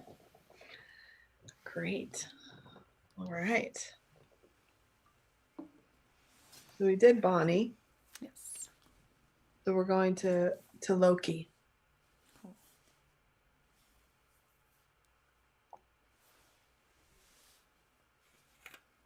Okay, so because Loki and Regan and Lexi both kind of shared the same desire to be able to share with their animals how much they mean to them. I'm going to teach y'all a little way to do that. So it's much like how we did at the beginning. If whoever was with us in the beginning, we say hello. So it's one of those things that's like, but is it really that easy to? Yes, it is. Try it out with your animals And it's important to do it just like when you're in a space of love, right? You wouldn't want to, you don't want to use it to really convey something negative. It's more when you're in a balanced space where you want to communicate what you need from them, how much you love them, that you want to help them, that especially like Lindsay when she has her baby, or I work with a lot of people who have babies and have dogs, because all of a sudden, right? Yeah. There's a whole different role. It's like a completely different order in the pack. Yes. And especially if they're dogs, but also cats, and so lots of times what they communicate to me is that they want a new job. And so it's like, well, you have to tell them that they need a new job. Well, how do you do that? Well, you just do it this way. And people are like, wow, it actually worked. Or dogs who are aggressive before you go for a walk, if you communicate to them what you need from them and you give them a job, especially dogs, a lot of breeds of dogs, they just love it. Like, because they really just want to create harmony. But remember, they're communicating in frequency and vibration. So they're going to try to bring balance to stuff also. So if they sense someone else is in fear, or if they get into their instinct to protect themselves or to protect you, it's going to throw them out of that balance, and that's the frequency they're going to communicate with. So when you give them a job, they love that because they align with that frequency of that job, and then that's what they do. So, sometimes it's more complicated than that, but we'll give it a try. Okay. So everybody can do this because we all love our animals and we all want them to know how much we love them, right? Yes. I'm gonna pick a specific animal we've never talked about and do it whatever you're about to do as well. Okay, perfect. Yeah, everybody pick an animal, and it can be any animal that you're connected to. And so even Lexi, you can connect to the hawks and the birds too, if you want to. And also, I know you wanted to also talk to Stella, so you can say all of their names. I'll give you an opportunity. So we're just going to first just connect to your heart. I like to put my hand over my heart because I think like in the mudra type thing where you put your hands is where like you connect, where you can receive the healing. And a lot of this about love and wanting someone to know how much you love them, and comes from that place in your heart. So you can close your eyes if you want to and connect to, and we're going to say, dear the soul, heart, mind, and body. And if you want to do this on your own, you can't remember all of that, just say, dear the soul of soul, heart, mind, and body of, and then name of the Regan. You're going to say, dear the soul, heart, mind, and body of Loki. I love you. I honor you. I appreciate you. Please come forward for this soul communication. Now just tell them whatever it is you want to say to them. You can also apologize.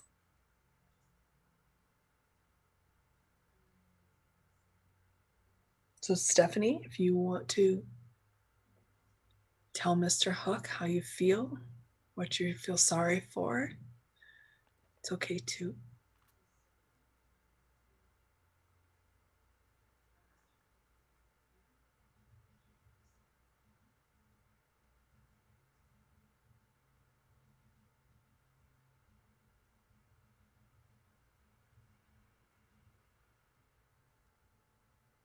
Just allow yourself to go there.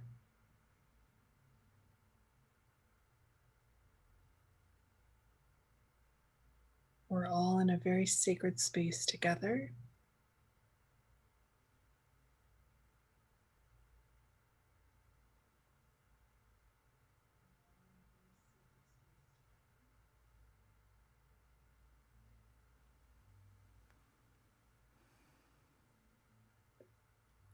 And let's do a little forgiveness practice. Because when we're in relationship, we make mistakes and we feel bad about some things, especially when we can't communicate the way with words in the same way with our animals, right? So just say, I love you. Love you. I deeply apologize. Deeply apologize. And if you have something specific, you can say it. You could also say, for any mistake my ancestors and I have made that have caused you any pain, any lifetime.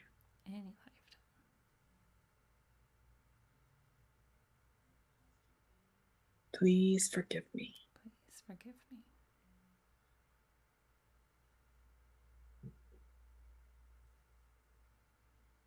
Thank you. Thank you. And I forgive you I forgive you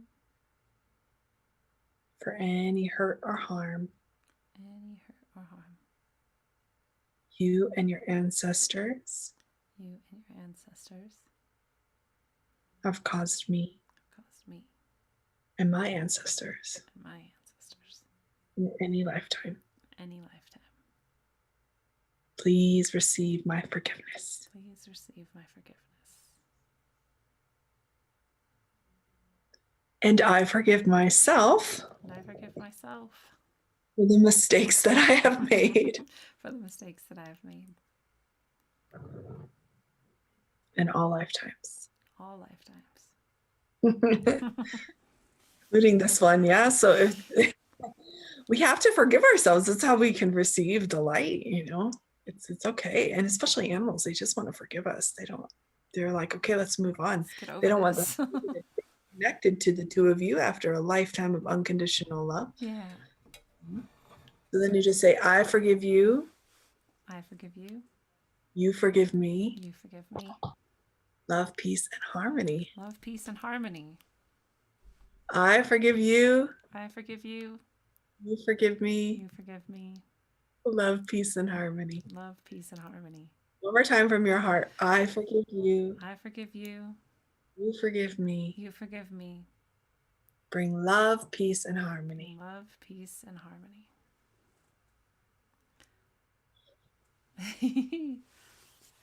Ooh, lots of release just happened for a lot. Yeah, so group hug. Yay! Good job, guys. Yeah, let us know how you feel. Do you experience anything for that? Yeah, a lot. I guess I was doing 3 animals at once. So I had initially intended to do my cow when I was little. We took him from his mom too early, and he cried all day and all night for like a week straight, and then he never made a sound again. It's like he broke his voice by screaming for so long, and it was horrible as a kid to watch that because it was really obvious. Like, and his mom was only a couple blocks away, so they could hear each other, which is even worse, I think. It was like a special kind of torture, I'm sure, for him, and then for us to watch him go through that.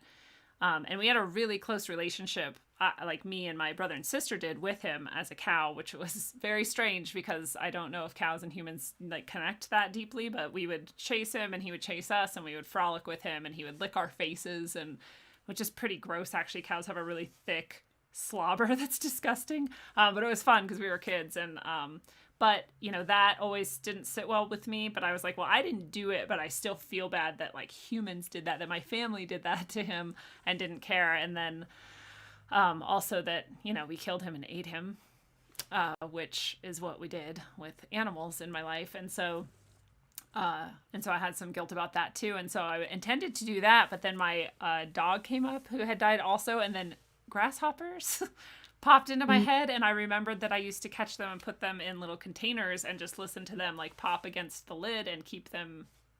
I'd let them go again, but I'm sure they did not like that. So I was also apologizing to them for having done that, which I totally forgot.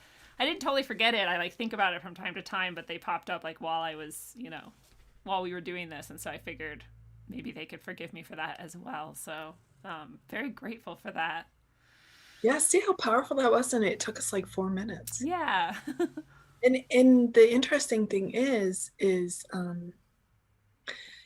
you weren't in charge. You were a kid, So, but you still carried that message. Well, and that ancestral That- thing that you mentioned, I mean, that's technically my ancestors too, so. Yeah, so that's the other powerful part of that is we're doing it kind of on the soul level. And you can do that if you're having a fight with someone or if you have beef with somebody, no pun intended, like Yeah. definitely try this on a soul level. That's a great. Ask their, just you don't even have to ask their soul to come forward. You just say, "Dear the soul of so and so, I deeply apologize." For even Gordon, so you could do that with the land.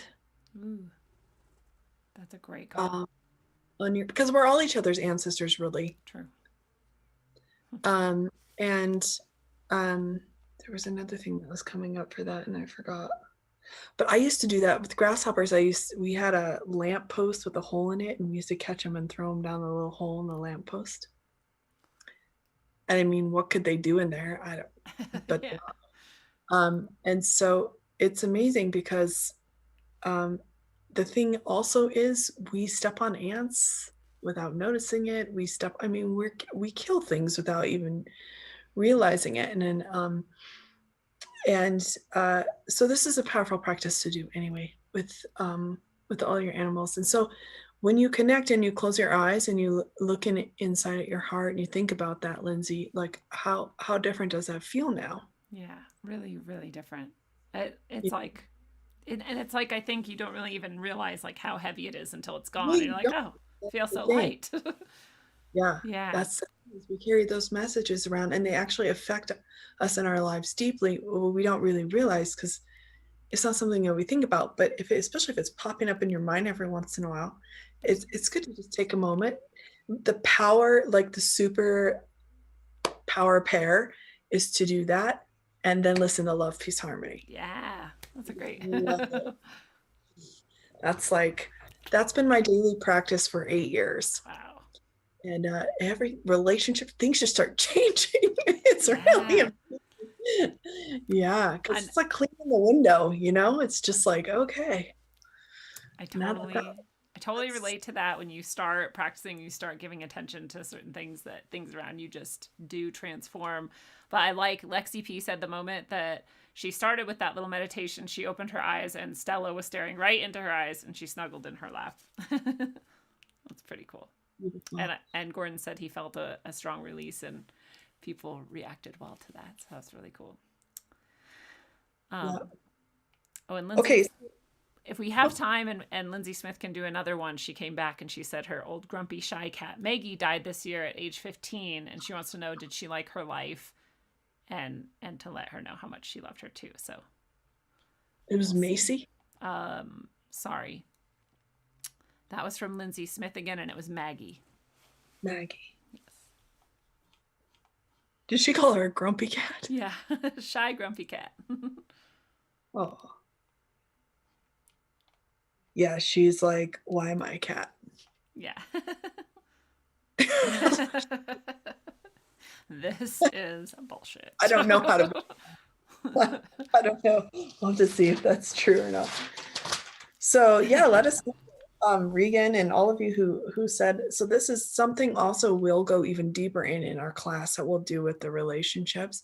I mean, if you took 5 minutes to do this every day with your animal, your relationship would, yeah, the change that you would just, because we don't realize instantly when you see your animal, you see your chicken, you automatically go through all this list of like things you've done wrong or true. why should I Yeah. wrong? What did I do? Or I wonder if they're happy or maybe they don't, sometimes that's really how we're feeling, right? So yeah. Okay, perfect. So we're gonna connect to Loki. Cool. And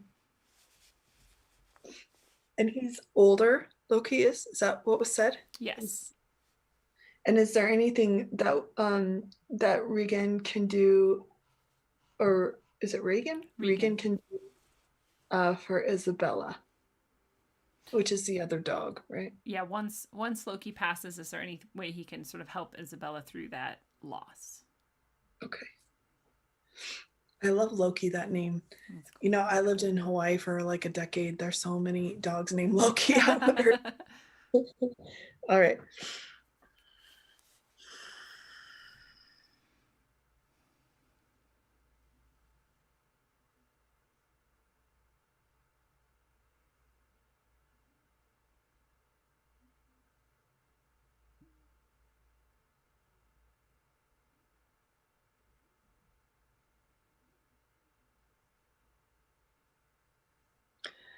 Oh, it's a big energy. He's figuring out, Loki's figuring out how he's going to communicate with me, is what's happening right now.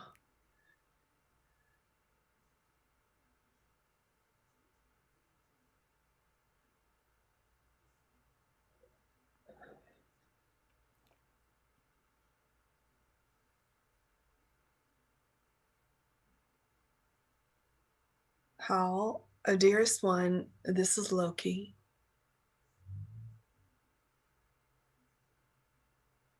So just feel his love for a moment.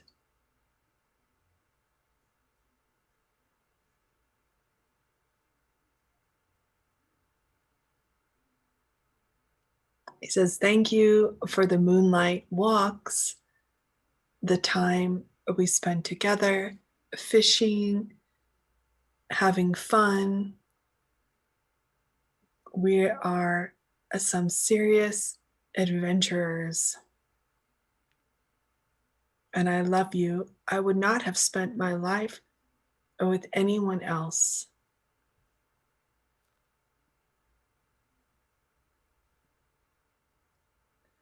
So I'm seeing, like, he's showing me the stuff and saying fishing, but I don't know if that's actually what happened in this lifetime. So if you don't connect to that in this lifetime, it could have been actually a different lifetime, is what I'm getting. And it might not have seemed in the way that you know, when you think of like the movies in the storybook, how you would have that time together, it might not have looked like that, but to Loki, like that's how he experienced his life with you. Was like, that's how he's experiencing it. So even though maybe he's, did you say he's not that affectionate? Yeah, he's kind of standoffish. Yeah. His soul is really soft and really sensitive. And he went through some harder times when he was younger, maybe. He's just telling me 3, so I wonder if you got him when he was 3 months old or 3 years old, or maybe something happened. No, nothing happened when he's just saying 3. And he's showing me some discomfort right here. So how it feels in my body is like it's like an emotional discomfort. So because of his sensitivity, it's like a nervous system thing, like a freeze, and where he freeze would be in the core of his body. Like my dog goes through that, but he freezes. Actually, his freeze happens in his mind. And then he's just looking at me like, help, let me out, you know. But for Loki, I see it actually in his body. I wonder what kind of dog he is. Yeah. He looks sort of, I just see like brown and white speckles is what I'm being shown. He knows how much he's loved, and he loves you, and he's grateful to you, and he doesn't want you to feel like you did anything wrong. And that you can be who you want to be. Not to let anything get in your way, and that you're like, he says you're like Superman. That might connect you to something else in your life. Yeah. Your childhood or something. There's like a time in your life where you could really feel that you could do anything. So reconnect to that And I'm hearing the number 4. So maybe when you're 4 years old, or I don't know. Yeah. And the moon is significant to you, Rican? Is it? I don't know. That's what he's showing me. He's just like the moonlight. He says that you connect, both of you connect through the moonlight too. And so when he passes, this is something you can also continue to connect to his spirit and his love, because he came into your life maybe in a time that was kind of important for you. And so he really, I can feel your love. He just means the world to you. And yeah, and he knows that. And so continue to be guided through his love, through the moon when he passes. Isabel,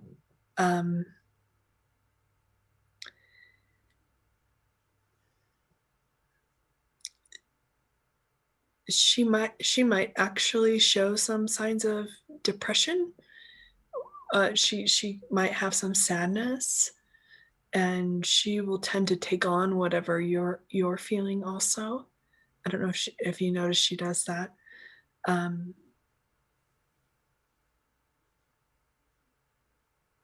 that's something I'm happy to help you with. I am going to offer some of those classes, and I actually have a song on my YouTube for animals. It's a like a soul song blessing for animals who are going through grief and sadness. So maybe you can keep that on hand too for her. It's not. I'm hearing that she'll go through it, and it'll be okay. But it'll be good for both of you to remember that you have each other. And I would play Love, Peace, Harmony for both of them right now, and then especially when he passes away. And she's showing me like a red blanket or something that she loves, or maybe it belongs to him. You could keep something that smells like him in her area when he passes, to show she still, it won't confuse her. She'll just be able to, because animals, it's that frequency, vibration, and sense thing. So she'll stay connected. And then her role will shift. And yeah, I do get that some blessings would help her. Yeah, so if when the time comes, right, if you feel comfortable and you want to connect with me, I'm very happy to connect with you. That's awesome. He does say that he wouldn't come out from under the couch for 3 days when he first got him. Okay. For the number 3, and that he's a golden retriever, wolf, and border collie. So he's a mix. Did he take him fishing? Sorry. I'm just curious. Oh yeah. Tell us about fishing. Because he was this lifetime or not. About it. And then all of a sudden I was like, did that really happen? I was wondering if it was like they were walking by like a stream. When you were saying that, in my head, they were walking by a stream and the dog was like fish and like kind of like excited about that, but the human wasn't necessarily caring about that or something. Yeah, it seemed like it wasn't a conventional, like, well, he did say that. I did say that. It wasn't like you would see in the movie. Yeah. It might have seemed different, but in his reality, he's fishing. You guys were like these adventure.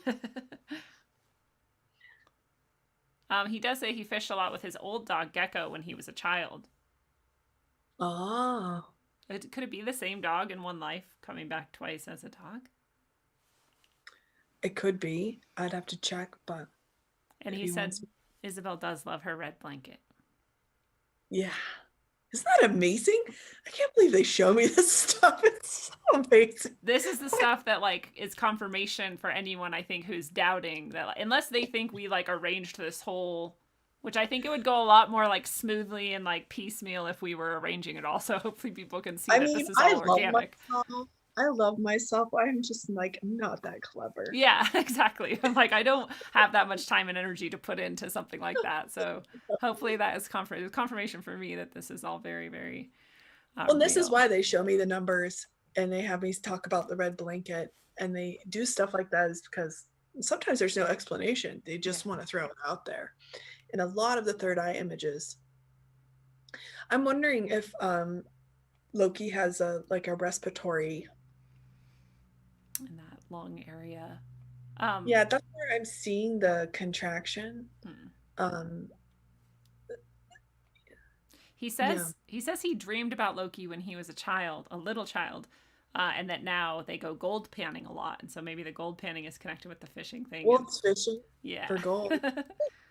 um, and Oh my I gosh, that's the sweetest thing ever. You go gold panning with your wolf yes, Labrador. I love that. I also had a dream about Sammy, who we talked to last time we did this before I got her. That's how I knew that I had to go get her because I dreamt about her and then I saw her face and I was like, that's her. And I like drove right then to the pound and I was like, this dog. And they're like, this dog's messed up. You don't want this dog. I'm like, this dog. I need this dog. And as soon So as she was in that's the the thing, on car, the soul level, hmm, she visited you in your dream, yeah, and that's how you knew. And so, you know, in soul, there's no time or space or any of that. I will share, and I'm just being honest from the guidance I'm receiving, Regan. I am getting that actually you would really benefit from a private session. So if you feel like that's something you want to do, you just reach out to me and we can figure it out. that's awesome. I offer them Monday, Wednesday, and Friday. Yeah. Rad. And Please. we do have Yes. one more person who just jumped in. Jan Janssen wants to ask about his dog Boosh, but Jan did not give any specifics about Boosh. So if we get to that, then maybe Jan can give us more direction on what you'd like to accomplish. Okay. And if anybody, has to go or disappears before we get to you, just let us know so, we can do it next time or whenever you're back or whatever. Yeah, and I appreciate all of you. This, because we have a little more time, and I tend to do this anyways, and I've been receiving some guidance from my guides that I kind of have to go like really into the reading, right? Oh, that's like a full-on session, but if we can do that in 5 minutes, imagine what happens when we spend like a half an hour together. It's on one animal. It's really powerful. So let's connect to Jack. And then I might, I need to use the restroom. Yes. Well, we can. I've been drinking all this water. Yeah. So I'm going to take just a moment to go do that if that's okay. So you guys need to go to the bathroom, get a drink of water, whatever you need to do. And I'm very quick, so I will be right back. You do that, and I have plenty to fill the time with. Oh, perfect. Awesome. So while Katherine is in the bathroom, I just will take this opportunity to thank everybody who has bought the new book, Earth, A Trough in Time. It is awesome to see that people are responding to it and really enjoying it. And actually, Bonnie, who was here earlier, and that we talked to Vanna with Bonnie. Bonnie has read the book and she couldn't put it down. She read it in 2 days. She left the most amazing review on Amazon, and it really, it felt really special to me. It means a lot because, as artists, we do these things, and often a lot of the people who end up interacting with them are the people we already know and are already really connected with. And Bonnie and I had done a reading, and so we are connected, and I don't want to underplay that. But really, we're basically strangers, and so to have like an almost stranger leave this very intense, well thought out, very heartfelt review, it was just very special to me. So if you guys want to go read the review, it's on Amazon, obviously under Earth, A Trough in Time. My pen name is Corey Sharman. And so if you're like, wait, this isn't the right Earth, A Trough in Time. Yes, it is the right Earth, A Trough in Time. And I just, again, really appreciate that. So it's been doing really great, and I am almost, the books are almost here, and so once I get the shipment, it's just taking forever for them to print them and ship them, but they've been ordered for a while, and they're on their way, and once they get here, I am going to be offering special deals on the 2 books, the sequel and... Earth, A Trough of Time is the sequel, and the prequel is Sine Curve of Aeons, and I'm going to offer them together as a package, both signed with an inscription to whoever you would like, and individually on their own, to be able to mail out to people the physical hard book with the inscription, with some Rogueways stickers and whatever, I can stick in there to make it even more special for people. So yeah, if you're interested in the book, then those are the options. You can grab it on Amazon, or you can... wait until I get those copies and buy it from the site or directly from me with PayPal. So they're both going to be available to you. And I also have appreciated, I've got more readings and guidance sessions than I even had time for a while, and I'm finally sort of catching up. But I really also appreciate all those people who are getting a reading, and they really appreciate it back as well. And so it's a mutual thing, and I think it's a lot like what Katherine is doing here with us. Not quite the same, but a similar sort of thing where it's like people are very grateful to get this reading and to have this insight and this time to explore these intricacies of our lives and our psyches. But it's also really beneficial for me too. I get clearer and clearer in my ability to sort of interpret and intuit the more I do this. And I also get this gratitude that I'm able to help people, and like Katherine was saying, this ability to serve people however we can is actually sort of the main, I think, goal of life. And so I'm really grateful to do them. So it goes both ways. So know that if you are getting a reading or a guidance session from me, that helps both of us, and it's really cool, and I really appreciate that. So been excited to have a lot more of those, and I look forward to, if any of you out there are looking for some help, then check those out, contact me and let me know what we can do. But Katherine, just so you know, you're on mute. Oh, now you're not. So we're back. I didn't have to pee magically, so I don't know. I must have drank less liquids this time.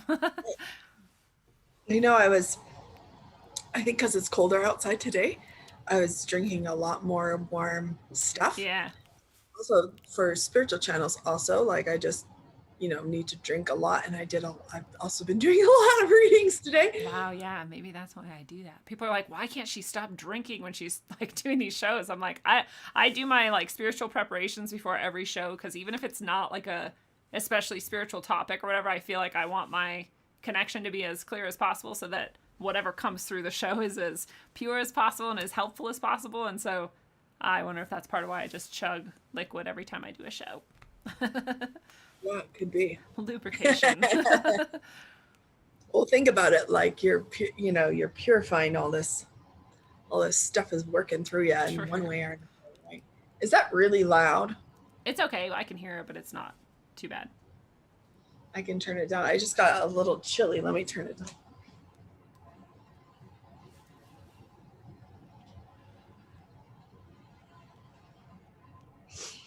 Well, anyway, it'll go off in a minute. So I just want to show everybody before we move on. Lacey, don't worry. I haven't forgotten about you. I just wanted to show you my dear beloved, sweet little one. What a sweetie. Aw. I love him. Yes, he's wonderful. He's a very magical little being. All right. So I'd like to continue, and we'll stick with us because I really think we're going to be able to get through everybody. I do too.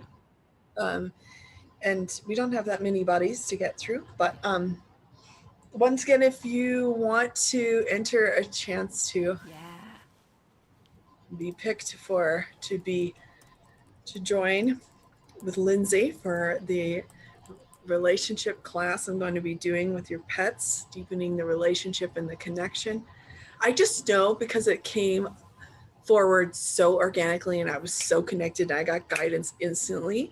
I mean, I just know it's going to be so magical because that's just how that stuff works. It's just like when you're in just response to things, when it just starts coming, you're like, all right, perfect. Yeah, the perfect person will get it. It'll be rad. Yeah, it'll be great. All right. So Lacey, we're going to connect to Jack. And might be one of Jack's guides that comes forward.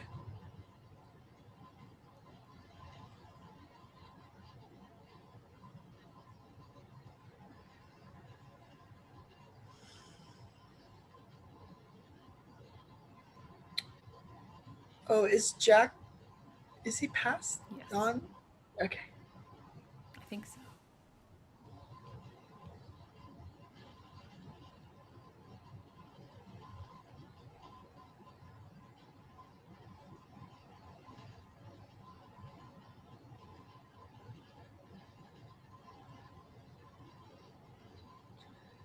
Oh, so I'm just hearing Lacey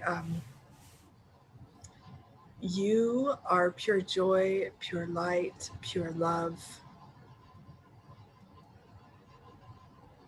And this part of your heart that Jack could connect to. Did you call him something other than Jack? I had to look and make sure I said the right name. We'll see what she says. I mean, it's okay. Yeah, I mean, you don't have to answer, but he's just telling me, well, yeah, that's my name, but she called me something else. This special connection you had was very real. He had an interesting will, this horse, because when I asked him why he hesitated to jump, he just said, because I just didn't want to. It's like, I do what I want. I love it. But it was also like there's some kind of reflection or something. He had a response to it. So when I asked him, what was that about? It was, I'm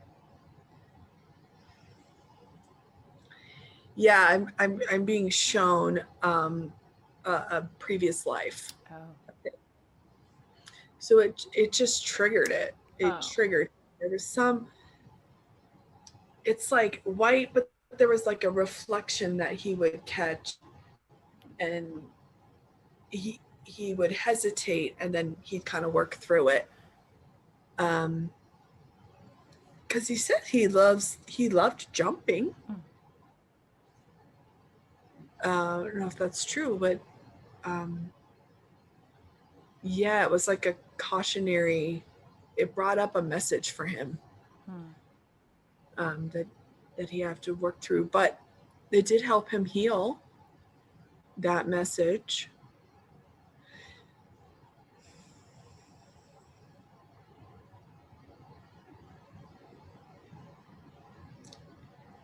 And I don't know if he had a sister, but he just said he loves his sister.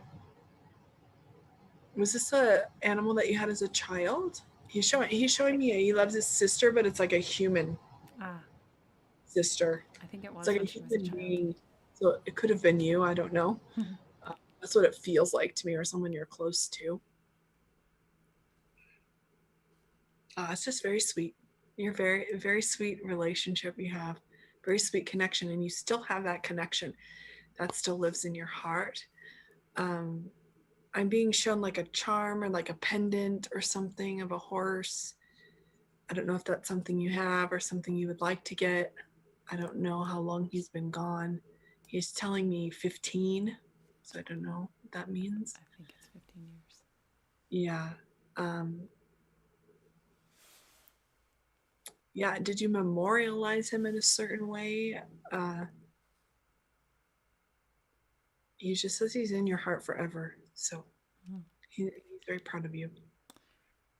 She says that he was such a fun jumper, but every once in a while he just hit the brakes or go the other way, and that he loved her sister. And he was their first horse. Okay.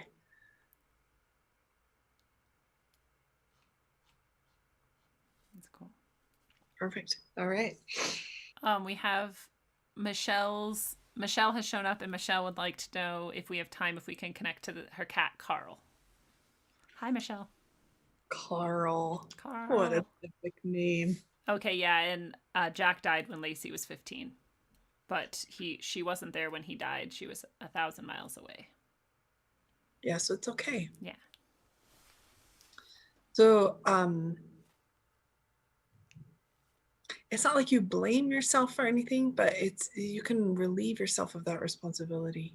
Yeah. That would help Jack, actually. Nice. Yeah. And he's just telling you to fly. So, I don't know. Like, fly. Lacey, yeah. I think Lacey is more powerful than she knows. Or maybe she does know, and I just want her to know even more. Well, I think also what I'm hearing is we're always in a discovery of our power, and it continues to grow. And sorry, Lacey, I'm just seeing this all share, but and I'm being told you you actually do carry a really powerful message of humility in your heart. And people see this and recognize this. And this gives, great power is given to humility. It's not given when there isn't. I mean, it can be, but when there's humility, that's when it becomes it's the true power. Yeah. So you're stepping into that more, and it's probably being recognized more. And you're going to be called to something new if you haven't already recently, very soon. So fly. Yeah. I love that. Yeah. I feel like All right. that's another thing that I was like feeling for a while, but I've never said it. You say it perfectly. Lacey knows. Oh, perfect. You know Lacey personally. Yeah, yeah. Not, You probably know everybody personally on some level. Not fully, but a lot. Most of the people who show up like this are people who have been around for a while, so we've got some kind of relationship at least. Well, I can feel the love and the harmony of this community. It's very community. Beautiful. The second we connected about doing this, and originally, I always check guidance. I check my guidance for every single thing I do. Yeah. Pretty much. Not that I don't trust myself, but I just want to know if there's anything else I need to know, right? Right. And it's just a good way to train myself spiritually. And it was just like, woo, it felt so good. I was like, oh, the community is going to be so great. And it is, which is why we're going to get to do this every month together. It's so amazing. So grateful for that. I think it's awesome. Yeah. All right, Stella.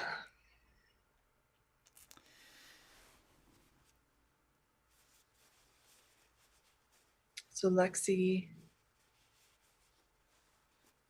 Well, first of all, I'm being guided to address this first.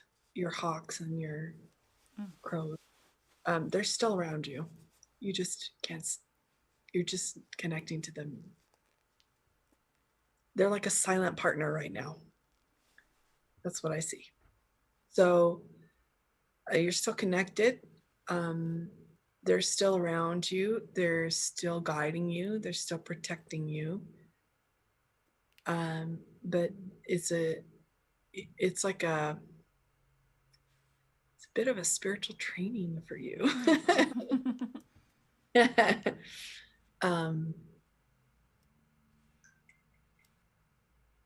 So there's a new way for you to connect to them. I don't know if you were physically seeing them or if you were seeing them in your spiritual eye. I think she was physically seeing them. Physically, okay.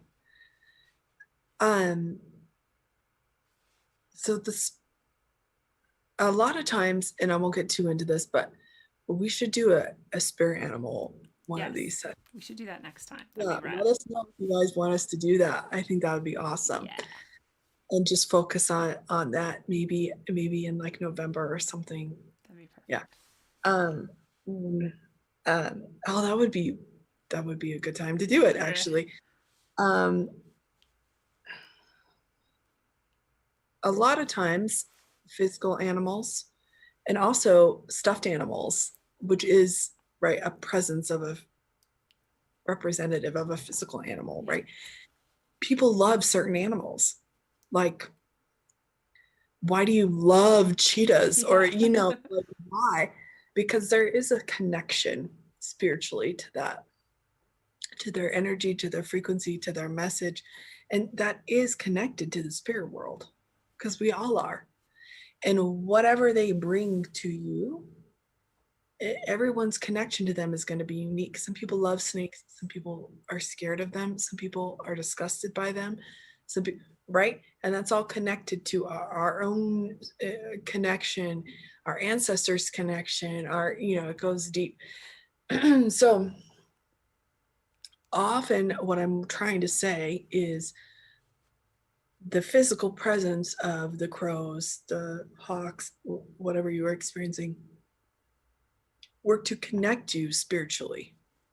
And you know that because you're saying they're guiding you and everything. But the spiritual connection is still happening. The physical presence may have shifted.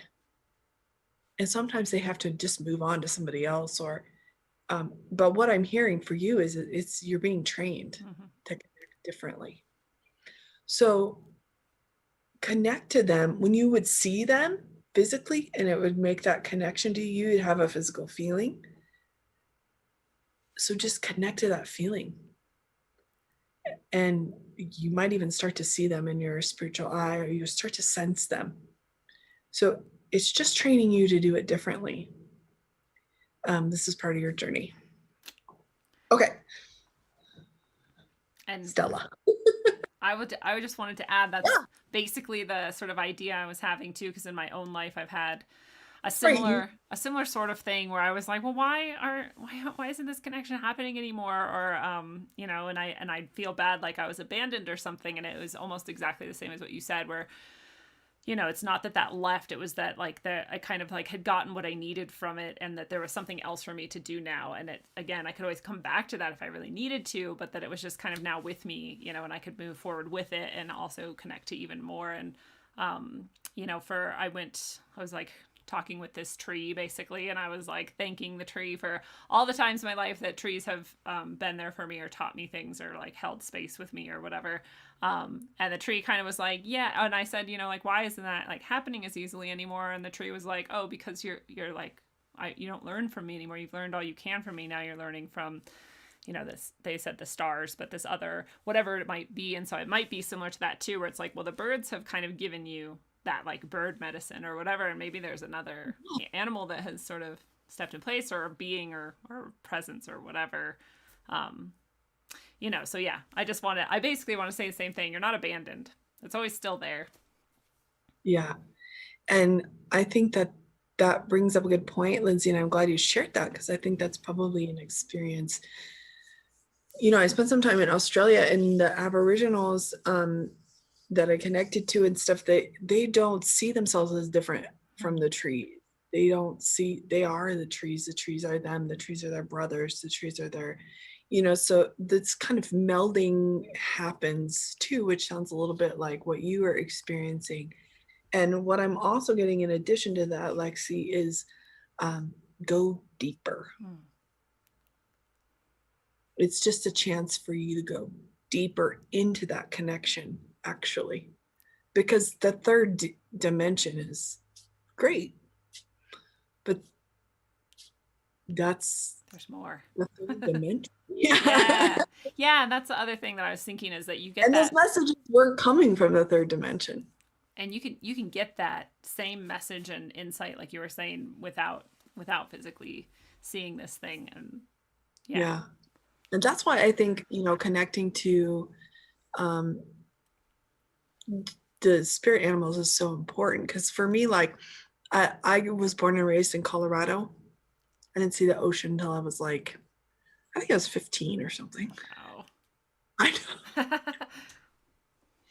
and it was the Oregon coast, so I didn't really go jumping into. I mean, I kind of did, but my connection to whales is so deep. Oh yeah.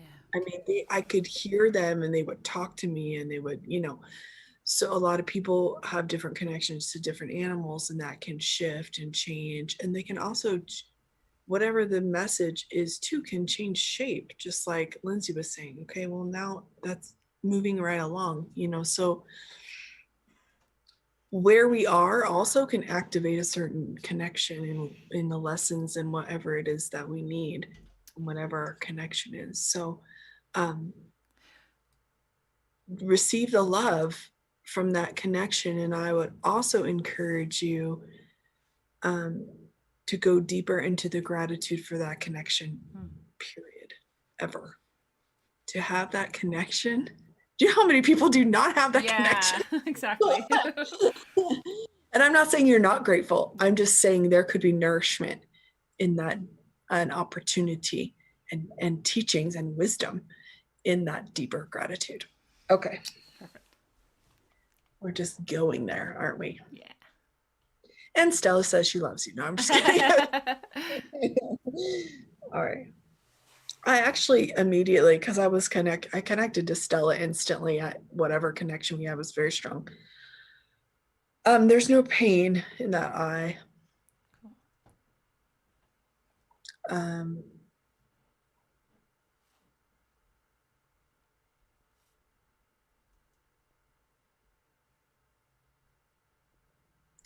There's an adjustment. So there is some emotional stuff connected to it a little bit, not in the same way that we experience emotion. But like it's different with dogs, but we were kind of talking about your chicken, Yeah. Regan. It's like a spatial adjustment, but I do see there's like this spiritually, there's some kind of connection that goes down, like all the way down the body. So there's a message, that's connected to. So it's not necessarily pain, but it is experienced in the body in a different way. Play, love, peace, and harmony. And just love that eye. And love that it's different, and love that is it the left eye? I wonder.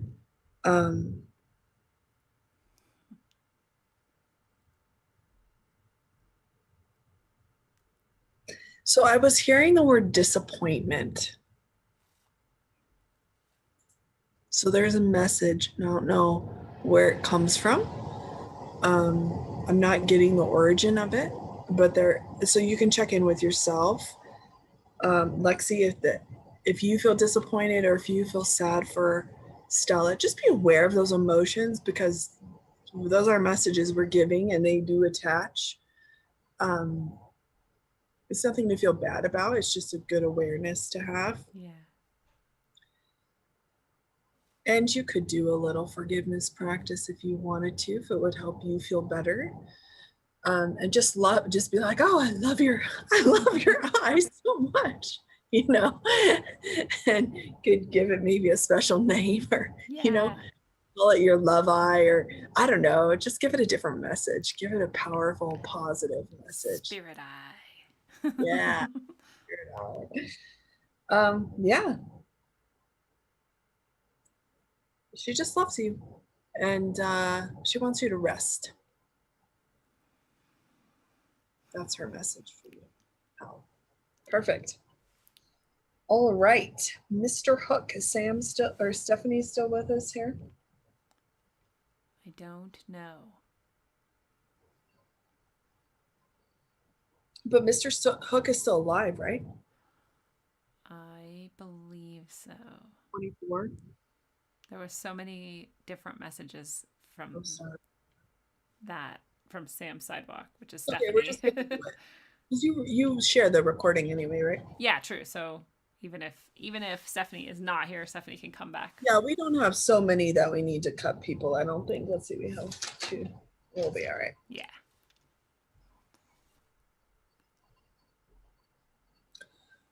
So Stephanie, hopefully that forgiveness practice helped you.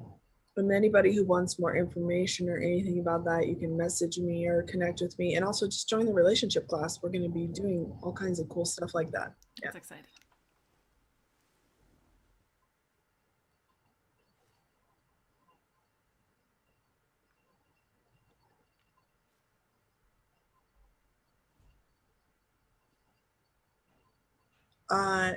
So it's not disappointment. There is the disharmony, and I'm getting that it's not from this life, actually. So it would be powerful to clear that. Yeah. And forgiveness is a way to self-clear that practice. So you could do that every day. And it's nothing actually to feel like guilty or bad about. That's not going to free that message. it's okay to have whatever feelings you have about it, but that's not the point. Yeah. And it is coming up to be healed. And if you take the time to do this, it can bring a lot of love and light to both of your ancestors, specifically his. Mm-hmm.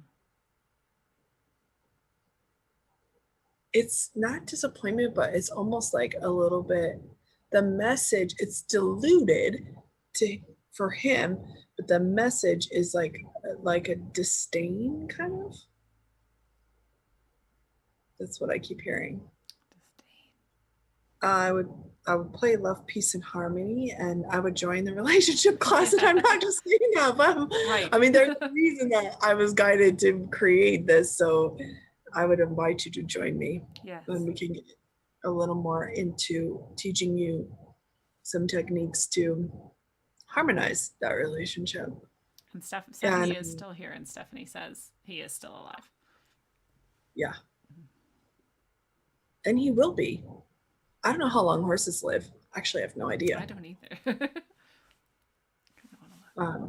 I know I've been working with a llama who's 24, and that's older for a llama. Wow. Their lifespan, like max-ish, is like 27. But I don't know about horses. 30s and 40s. That's a long. Yeah, because okay, I'll just tell you then, Stephanie. Years. I heard at least 32. Wow. Yeah, that's what I heard, but I didn't want to say anything. And that doesn't mean he's gonna die when he's 32. That's just like at least, I don't want to put a message out there like that. Everything can be fluctual. Well, Stephanie just shared that she tried to kill herself and gave up on life.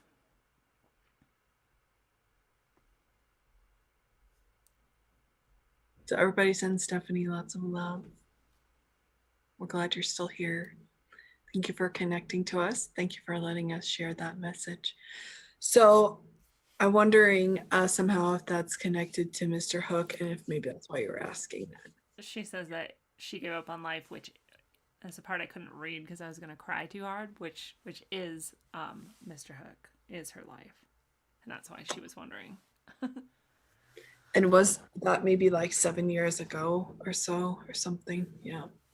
You just showed me 7. So he's proud of you. You're doing great. So part of that, now that you shared that with me, deeper wisdom came, is forgiving yourself. We can set him free through that too, self-forgiveness. That'd be good. Yeah, forgiveness practice would be good for you to do. It's good in general. Yes. And it doesn't mean that we're like bad, or we all hurt each other all the time. I mean, raise your hand if someone has like hurt you and had no idea what they did. Yeah. Or all of a sudden someone's upset with you and you're like, honestly, you can't even, you're like, what did I do? Yeah. Like, I need to Seriously. Yeah. This entanglement. Okay. Well, thank you, Stephanie, for being so open and sharing that with us. Yes.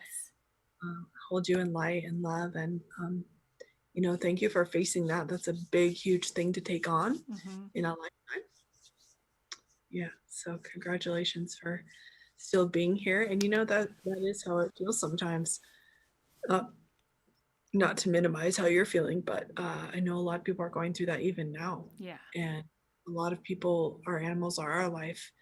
And I think that's why it's been so heightened in my field of like people losing their animals, is because we're spending all the time. I mean, we're limited to what we're doing right now physically. I mean, it's just happening, right?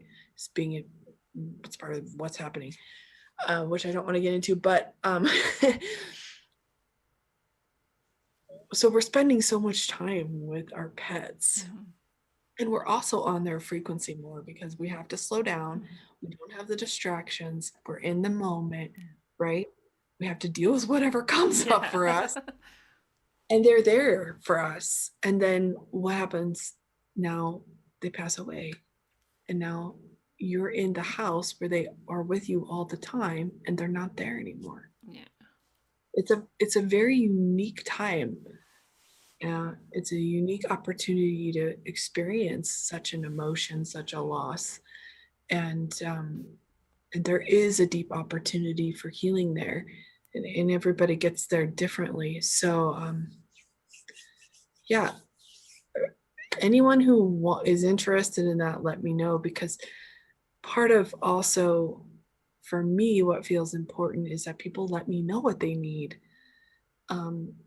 so that I can ask guidance and create something to support people. I mean, this is just what I do with my life. I go through, I mean, this is what I do. So for me, that's my whole thing is I just, if there's a need, then I can do something, then I know about it, then I can ask, okay, what can I do about it? And I can create programs and classes and videos and, do all these other things. Yeah.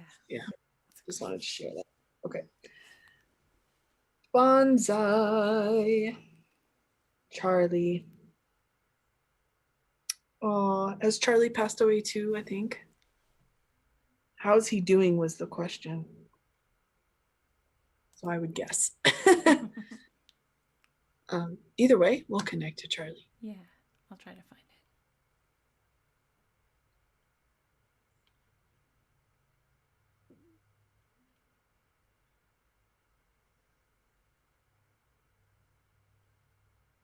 Dearest one, you are deeply loved,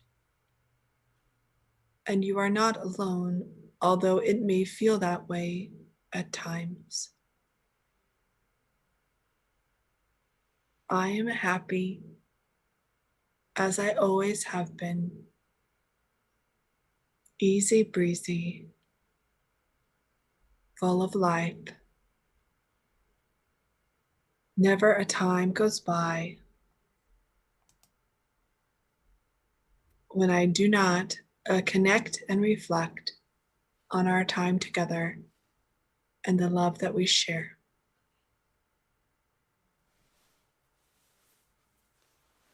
Oh, and there's a connection with your mom. So Yeah. was like, He did pass a few years ago, he said. And your mom says hi is what he said. So I don't know if he just connects to your mom if she's still here or if he's with her. Either way, he's with her. Yeah. Yeah. Or it might be your grandma. Yeah. Okay. It's your grandma, I think. That's what's being communicated. Tell your mom. Oh, that could have been a message from your grandma. To your mom. Grandma's taking the opportunity. It's a woman, your ancestor, who calls herself mom. So please receive that connection, however that is appropriate for you. Beautiful thing. Yeah. And I'm also seeing like a big blue bow around Charlie's neck. So if that has a significance for you and some kind of baby, maybe congratulations. Yeah. Okay. We did Lexi and her hawk already. Yes.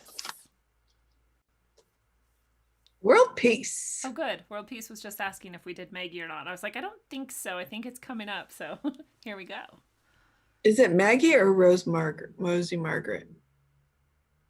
Oh, maybe Maggie is short for Rosie Margaret. Because, yeah, it was Rosie Margaret. Because Lindsay was also asking about Maggie. Those are two different animals. Yeah, one's a dog. No, I'm confused. So world peace, just let us know remind us, can you, which animal? Please.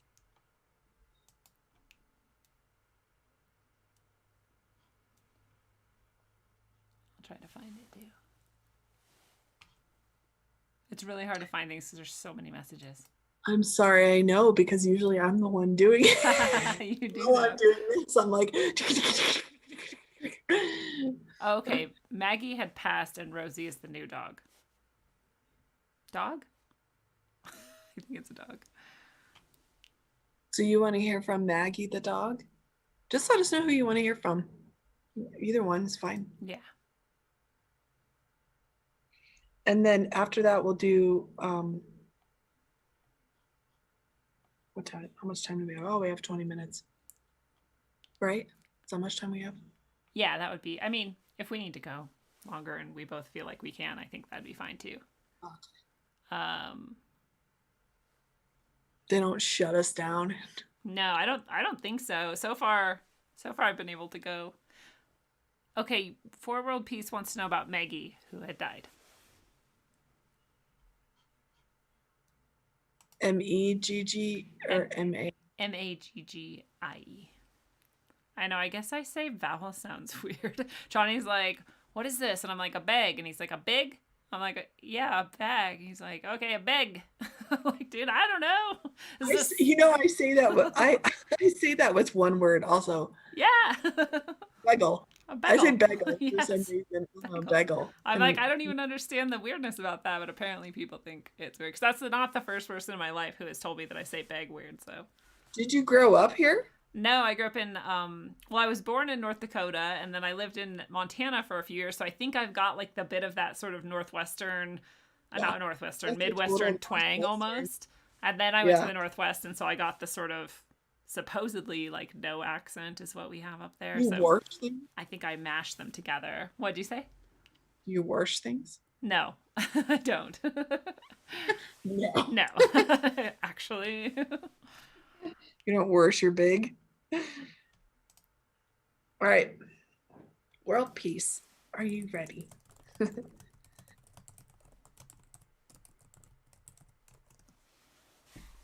So first of all, I'm seeing Maggie. I don't know what kind of dog she was, but she looks sort of ish, golden retriever-ish looking. She's gold. She's got this fur flying around, and she has all these butterflies flying around her. That I wanted to share that with you. And they're like magical fairy butterflies. And I see her wearing like a costume. She looks like she's like a bumblebee or something. So she's showing me that image. I don't know if you play dress up with her or if Halloween was special time for you or something like this.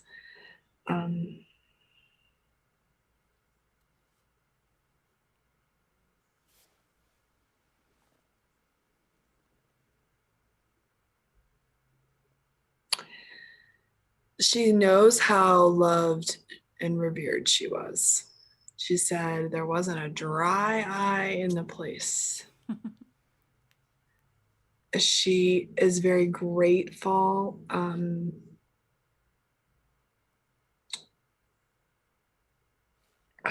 for all the love and the life that you gave her. You called her like Maggie Poo or Maggiekins, or there's some cute little. She's saying it really fast, so I can't. My love, Maggie love. But there's she got called all kinds of different names. She just loved everything. She loved the birds. She loved the butterflies. She loved flowers. She loved hanging out. She still does. So lots of animals have this symbol also. So she's showing me a lot of animals communicate this way. It's very sweet, actually. She's showing me like some wind chimes. And just this kind of ding, ding, ding, ding, ding, ding, ding. And it's kind of like I'm home, like here I am. That's the sound the butterflies make. So if you hear a wind chime, I don't know if you have a wind chime, you might want to get one because it is a way that she could communicate with you. And at that moment, you can just let your heart be filled with love and joy. Now she's showing me she's wearing like a hat. I'd be interested to see if you might dress up with this dog. He said she did have a bumblebee costume. And he does have wind chimes on the porch, yeah. Good job, Maggie. Yeah, she how cute in this bumble. I just can't even get over this image she's showing me. It's like the sweetest thing. And there's a special connection with elephants. Maybe world peace, maybe you connect to that. You're both connected to elephants. We all have those. We've been talking a lot about spirit animals. They really come forward, which is interesting because, well, it actually makes sense. It's not that interesting. Well, it is, but this morning I did a really big Heaven's Animal session with somebody. And they've just been really everywhere today. It's very beautiful. Yeah.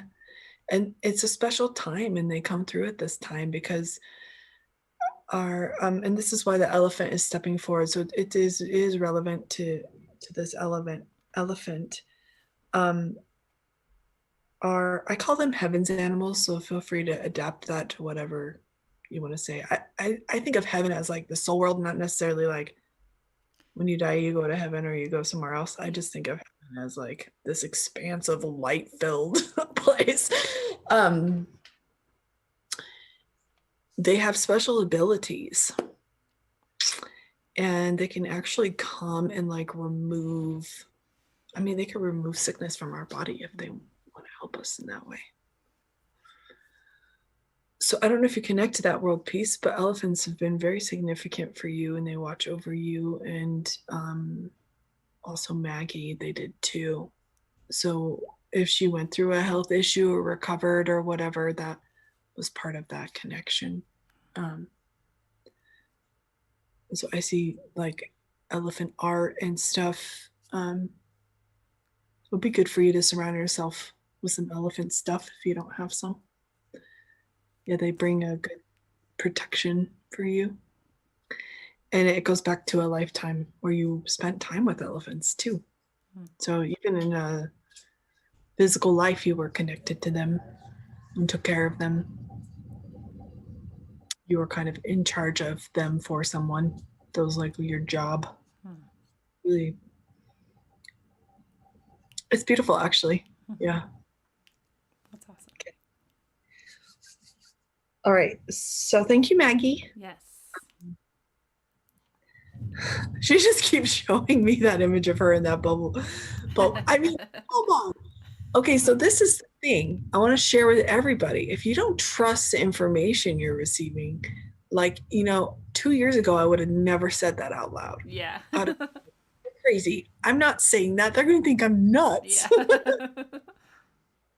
But I said it, and yeah, she had a bumblebee costume. Yeah.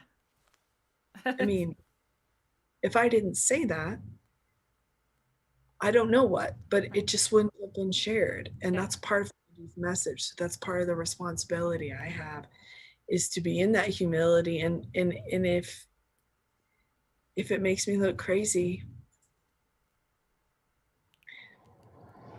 but it doesn't. I mean, it really like reinforces everything, perfectly. And I think too, when you say things and someone reacts to it, and then we get, like, you had gotten more information from somebody, and then that allowed a whole new sort of message to come through. So I think there's that aspect too. It's not just kind of confirmation and validation, but also the and I'll tell you that that's exactly how it worked through my channels with the bumblebee.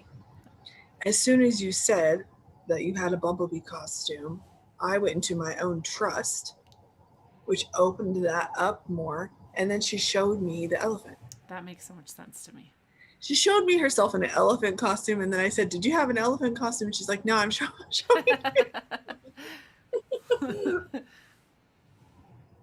We get it. You had costumes. Yeah, I said or she's, I don't know if 4-year-old piece is a boy or a girl, sorry, or other, but they said that they played dress up a lot. So I saw that. I saw a pretty cool hat she was wearing. it said they said that she was an actual greeter at a store, so she had many costumes to wear.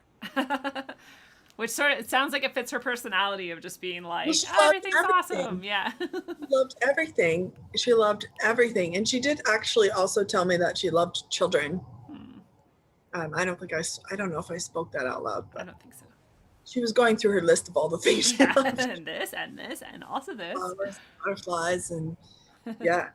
She lived a really full life. And she's very grateful because you gave her that. So good on you. Yeah. That's awesome. That's cool.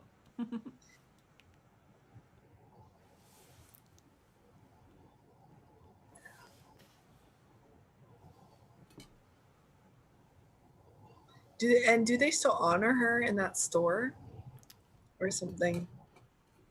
Yeah, there's a special connection. So anyway, thank you, Maggie. So we're moving on to another Maggie, I think. Lindsay's Maggie. Her shy and grumpy. Oh, yeah. Lindsay's shy and grumpy cat. And thank you, Lindsay, for all your love and your support. You know, I'm so grateful for this connection. I love Rogueways. And I love that you, Lindsay, have brought me to all these beautiful people to share their messages, the messages from their animals. It brings me such great joy. I feel so grateful to get to connect to such a beautiful community, and also through connecting to Lindsay Smith. I'm very grateful she's offered me some love and support, and I really appreciate that too. Yeah. Oh, that's so cool. Thank you. I'm so grateful that I can be that connector for people. I know. And thanks, Johnny. Yeah. Thanks, Aurora. Yeah. We'll just leave it at that. Okay. Yes, it is another Maggie. Maggie Cat. Yes.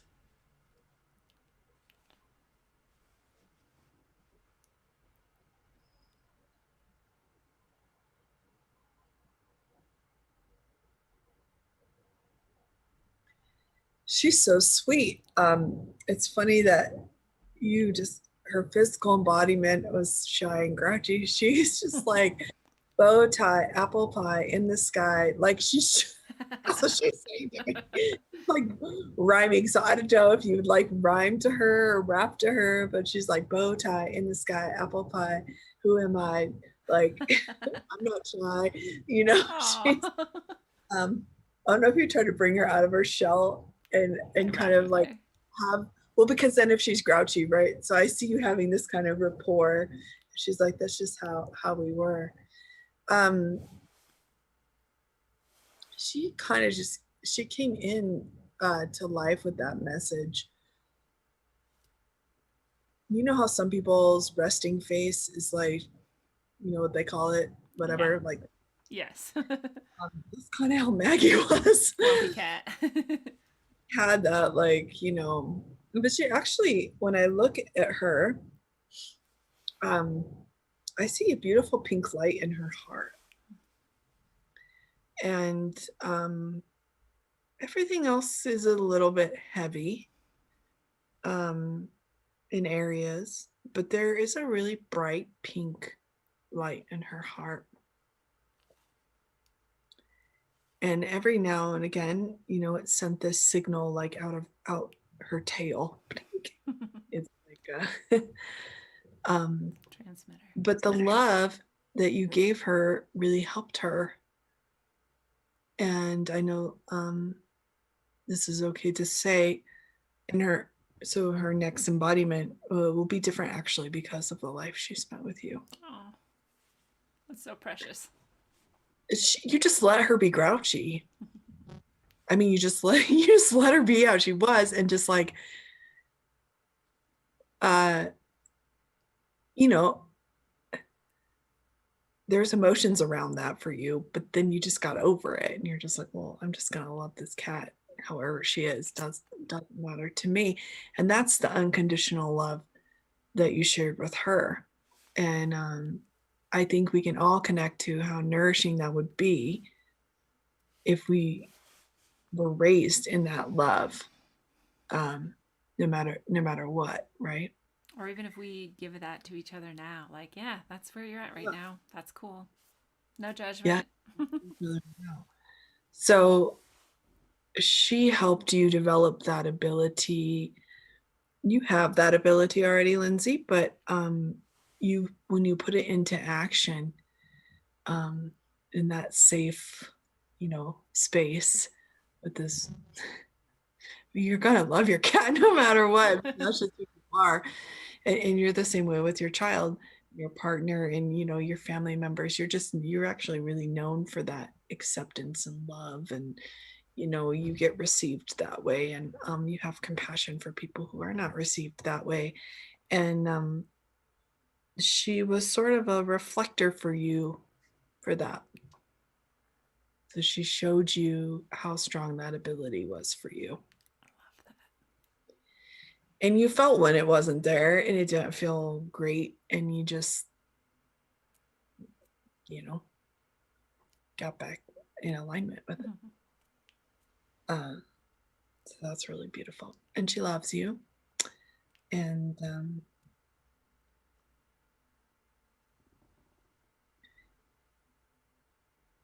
yeah, there's like a whole group of kitties she's with. Makes sense to me. What's that? That makes sense to me. Yeah. Oh, yeah. Okay. So, yep. And just see rainbow light. Yeah. Aww. A part of that message was ancestral for her. So, this is a beautiful thing when we love each other. So that love she got to receive from you, who knows how many cats and ancestors and different realms that healed. Yes. That's a power that I want everyone to really understand, is that, whatever you're healing right here, right now, is stretching back in time, is stretching forward in time. And who knows, like you said, how many other beings are connecting with that healing. So you're changing the world, and people are like, how do we change the world? How do we fix everything? I'm like, that's literally how you do it. It seems like it's not true, and it's absolutely true, and it's really vital. Yeah, and it's also quantum physics. Yeah, exactly. Scientific. Yes. And it's beyond, right? It goes beyond time and space. Yes. And I think that's what I really appreciate about all of this. And that's another reason that I feel really touched in my heart and excited about sharing Love, Peace, and Harmony, that specific song, because I feel like, part of that song, the mission of that song is to get like 3-point-something million people to chant it, to connect to that song. That's awesome. And imagine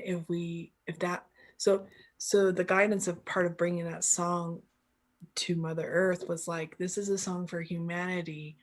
If we get 3.5 million people or whatever to connect to the frequency of that song, and which is a frequency we already have, to grow that field and activate that field of frequency within us, the tipping point of humanity. It's like critical mass. It is. Yes. Yeah. That's awesome. And this would at least be, I don't know, it's like 500 people, I think, usually watch on YouTube, and then another maybe like 1,000 listen on the podcast. So there's another 1.5 thousand we can add to the pile.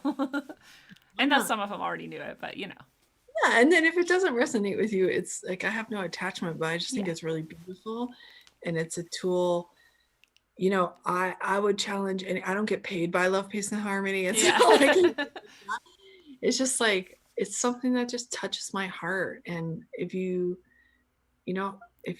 listen to it every day for a week, or put it on, just let it play for 24 hours for a couple days and see what happens. Dude, your plants will probably grow better. Like, seriously, they love Bob Marley. Why would they not love this song? And when you were singing it, I was like seeing the chickens like dance. And I was like, if I play it for them, I wonder if they would like wiggle to it or something. Well, and here's the thing.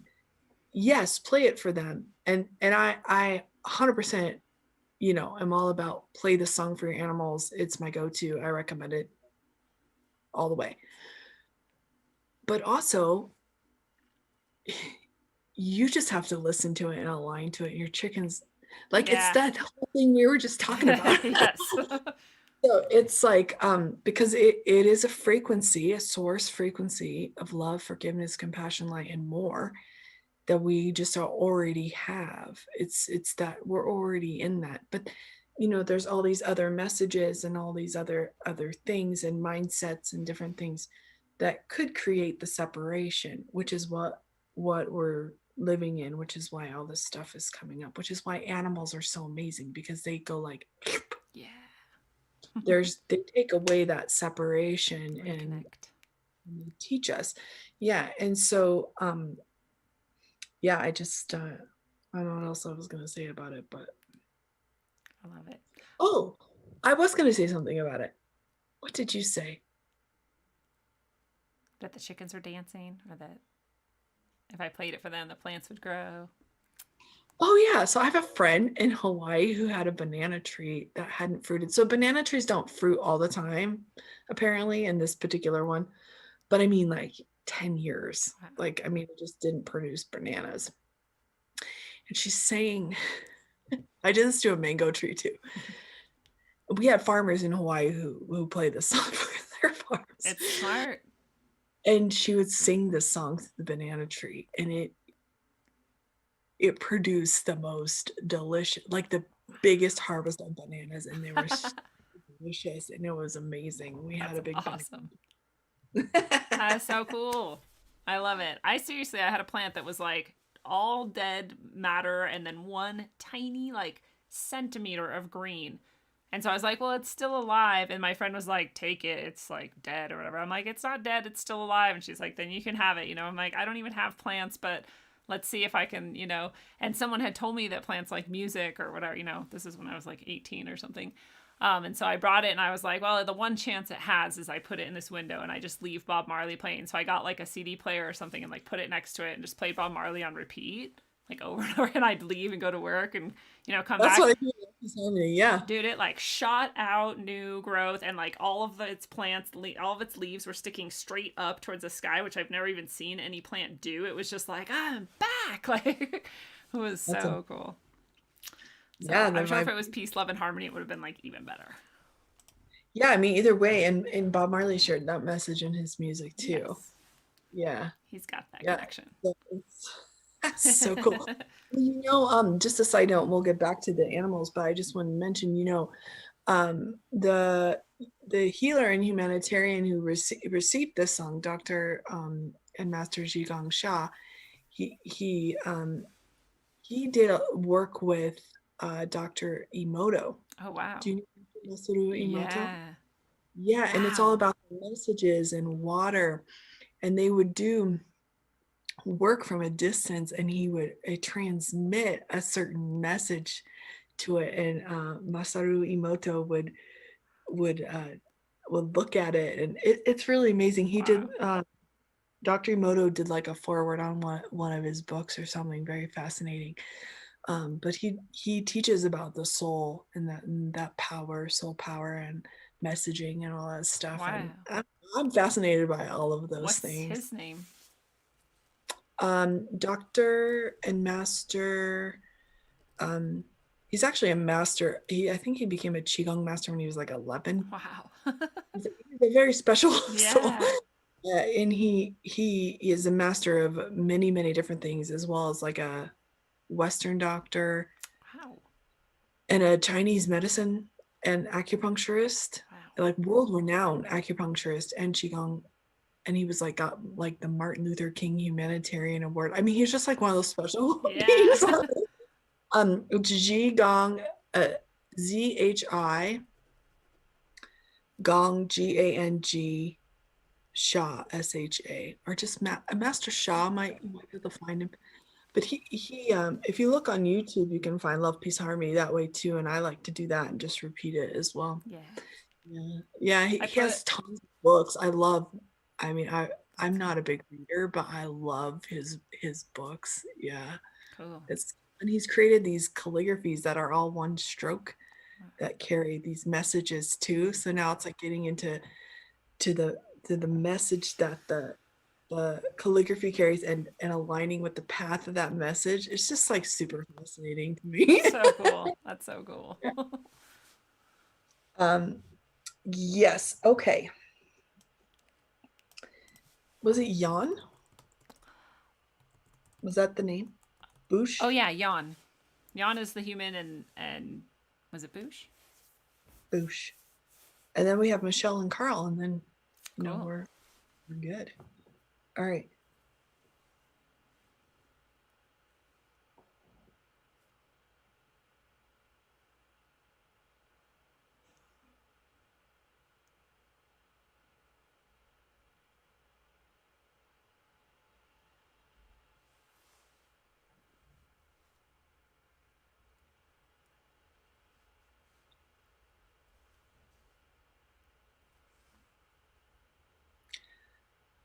Dear, my darling, I love you. And I am grateful to you. I'm sorry if things have not always worked out the way that you have planned. And I know that in your heart, you just want to bring love and stability to your life. Do not give up on your hopes and dreams, for they are much alive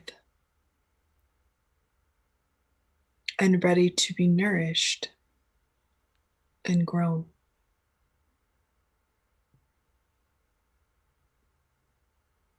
Let go. So it's like let go of the box, like whatever. Sometimes we can see things like that. It feels very like, not even like that, but just like there's these parameters. So Bush is very special. Bush is like this. That's why I kind of went like that. This huge presence, actually. And he was showing me like all these logs. And he's just saying like, build your empire, build what you want to build. And he just doesn't want you to feel stuck.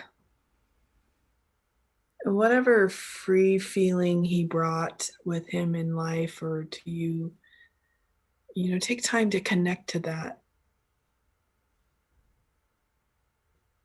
And it just is like, all is not lost. And it's not like you're this doomsday person, but, we can feel that way sometimes.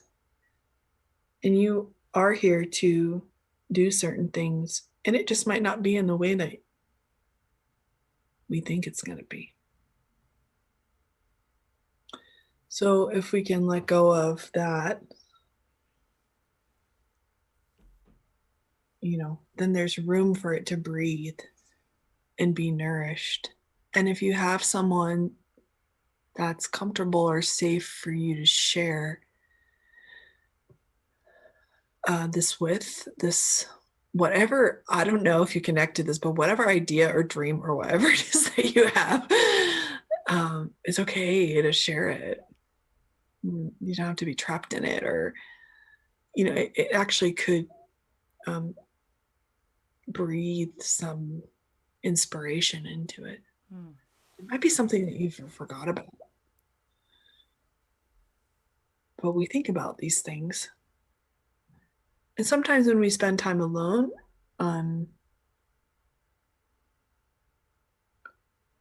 like we all are now, differently, things can be like, feelings we don't really want to be that close to. It's like, okay. It's like how I am with my cell phone now. And I'm like, I'm getting older. I'm like, oof, I gotta see it from across the room. Totally. But sometimes we need that space. So you can create that space for yourself. Don't forget how powerful you are. And there's just a freedom that Bush brings. So just, connect. Do you draw? Maybe even write a poem, or did you draw or write a poem about him? I don't know if Bush is a girl or boy, but take time to connect to that part of yourself, because actually you might receive something while you do that. And don't do it with any expectation. Just let it flow out. And I'm being shown a violin, and I can hear it. Beautiful. All right. Jan connects with all of that. Says it's so true. It's perfectly timed, and Jan has done some art of him. Well, yeah. So maybe you could get it out or do more. I don't know. There's something in there for you to connect to and not give up on. Love it. Can't make this stuff up, folks. Okay. Yeah. Carl. Michelle. Carl has been waiting so patiently. Carl's like, I wonder if Carl's an orangish, butterscotchy kitty cat. That's what I see. I also see a black cat with a white front. Okay, Michelle.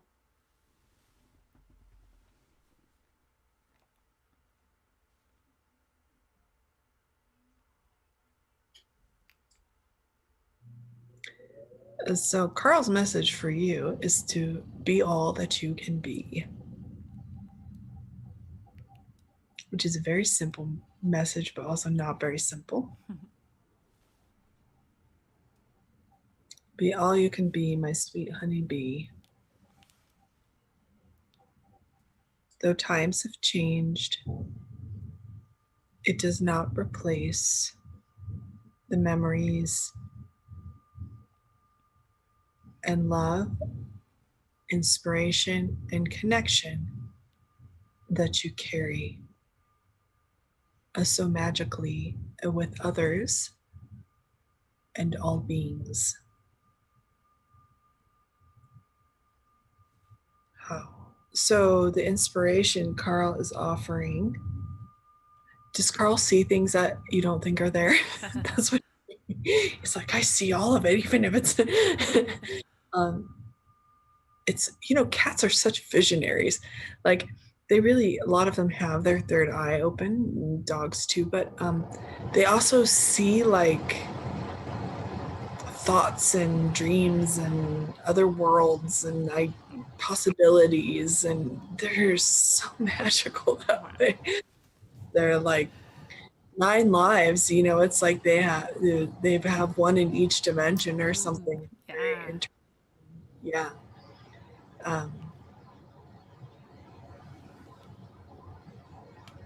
So Carl's acknowledging, Michelle, that you kind of have this magic ability to connect to people, and we're just not doing it the same right now. So that might be kind of like wah, wah. But your ability is beyond wah, wah. Yeah. So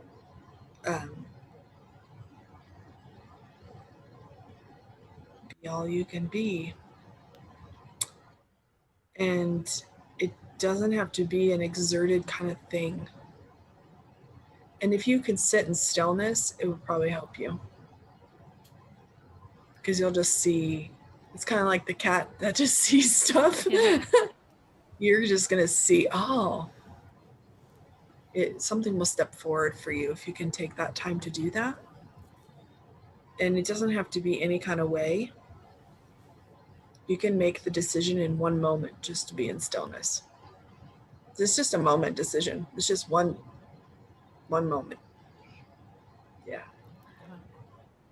I think as humans, sometimes we feel like we have to prepare or be prepared or make sure this and this has happened first. Yeah.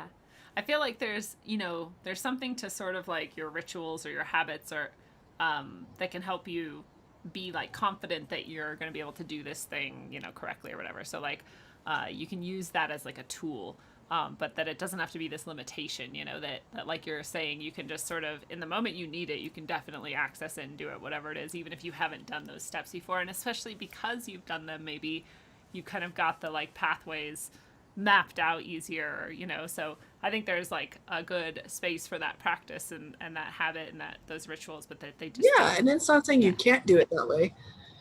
But that if that's what's key, if that's what's creating the separation from you in that moment of stillness, then just let it go.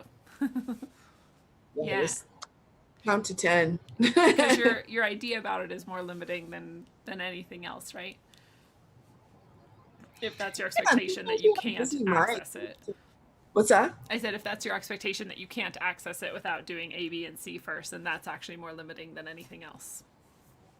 Yeah, unless you just do A, B, and C. But if you can't do A, B, and C because of D, E, F, G, Y, and Z, Yeah. then it's a complicated road. Yeah. Maybe more than it needs to be. And animals, they're beautiful at teaching us that. So Michelle says that she hasn't been able to teach in-person classes in a while, and so maybe Michelle, just like we're doing this, you know, with all kinds of people involved, and maybe there's other ways, like you were saying, to still do all those things that you love without doing them in the same ways. Carl knows, she said. No, the stillness. Okay, I get it now. The stillness will actually. You're so powerful. I'm sorry, but you are so powerful. So if you sit in the stillness for a minute, that it will happen. You actually won't have to like go searching or come up with a plan, or which sounds like you're also very good at that, but it will. I don't know if you know anything about like the human design. Yeah. Well, I do. I don't know if Michelle does. So the generators, right? Yeah. I don't know if Michelle's a generator, but that's kind of the idea I'm getting. You just have to actually have a response to things. And you have to be in that sacral space, right? And have that sacral response. So it's something similar to that, like just in the stillness, in the space, things can come forward for you really easily. Yeah. And that can look whatever way you want it to look. I feel that. Maybe go for a walk. Maybe ask Carl to. Is Carl still with you? It's a good question. Maybe. Michelle can feel it too. Yeah. Your role is significant. So, sorry, you cannot give up. Yes, he is still alive. No pressure, but I see you like lying on the ground with Carl, or just getting lost in his life for a minute. That's like get lost in his fur or something. Just kind of find that rhythm of the nothingness. Yes. Wow. Thank you, everyone. Yeah, it's been very special. Everyone who you've connected with tonight and their special animals has shown profound gratitude, and you know, for being a part of this and for your gifts. It's very special, and you know, you can go back and look at the messages, and you should, because people are very appreciative. Well, I'm very grateful. You might have to talk me through how to do that, because last time I tried and it's really weird sometimes. So it's a live show, and the comments are all live, and then after it's done being live, people can also leave comments, you know, on the video later on. And so there's a way to watch the live chat, but it sometimes takes like 3 days to show up for some reason. Oh. So I don't know if I mentioned that last time, but sorry if I didn't. When you can see it, it either just automatically pops up next to it, next to the video, and starts showing it, or there's an option below it where you can click live chat or something like that. I might have to go back and look myself. But you can select it somehow and then see them as they would have happened live. So you see them in sort of real time. Oh. So you Great. can, I kind of like skip a few minutes forward and like read because they're not necessarily very quick, you know, because we have like 20 people at max usually. But yeah, that's something anybody can kind of go do, and I'll look and make sure that I can give better directions than that.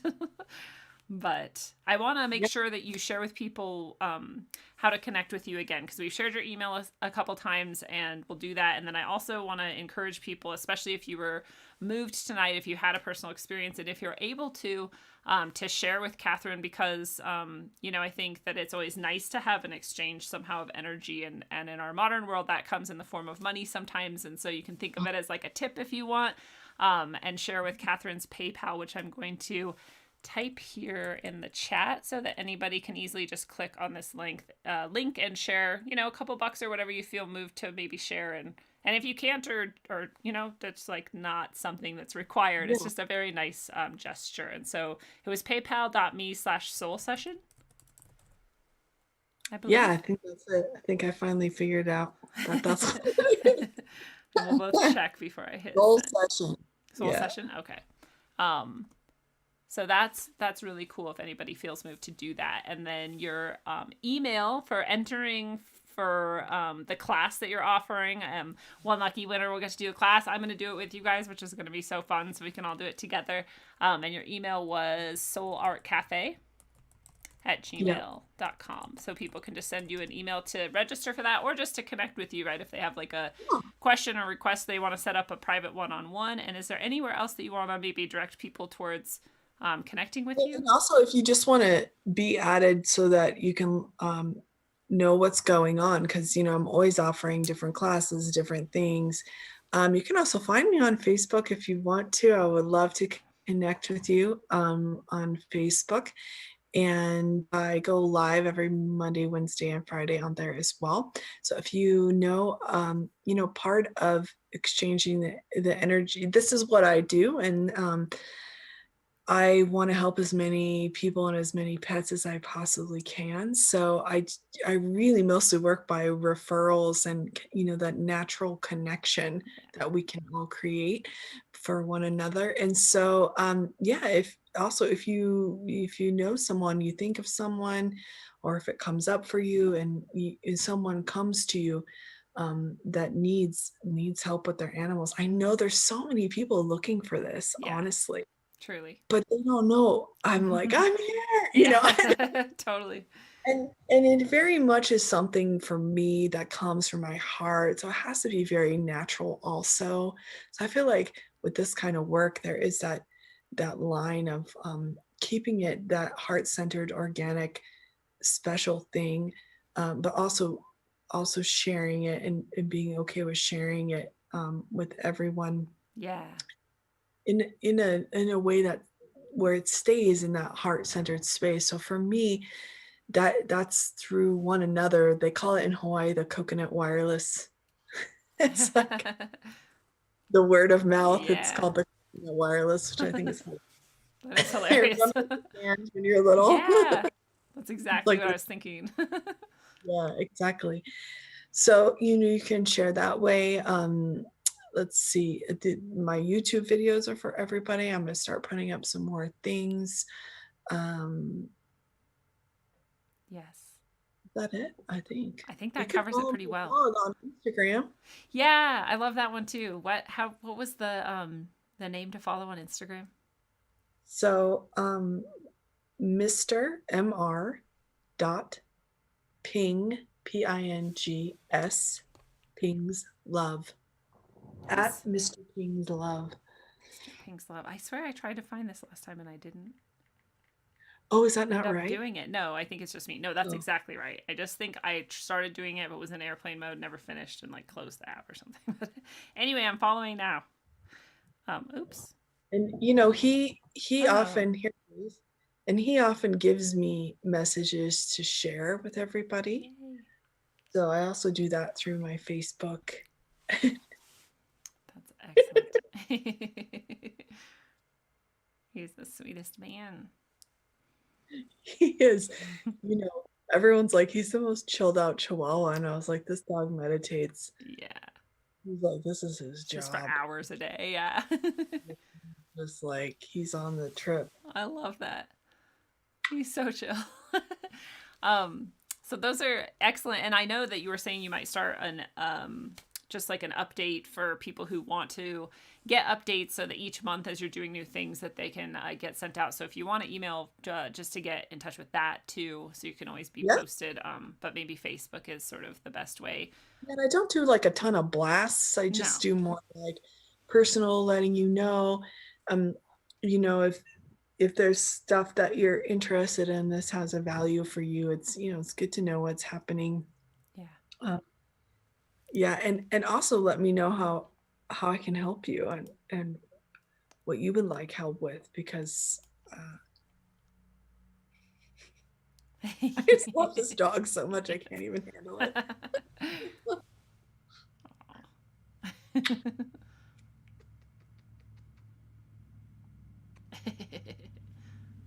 Yeah.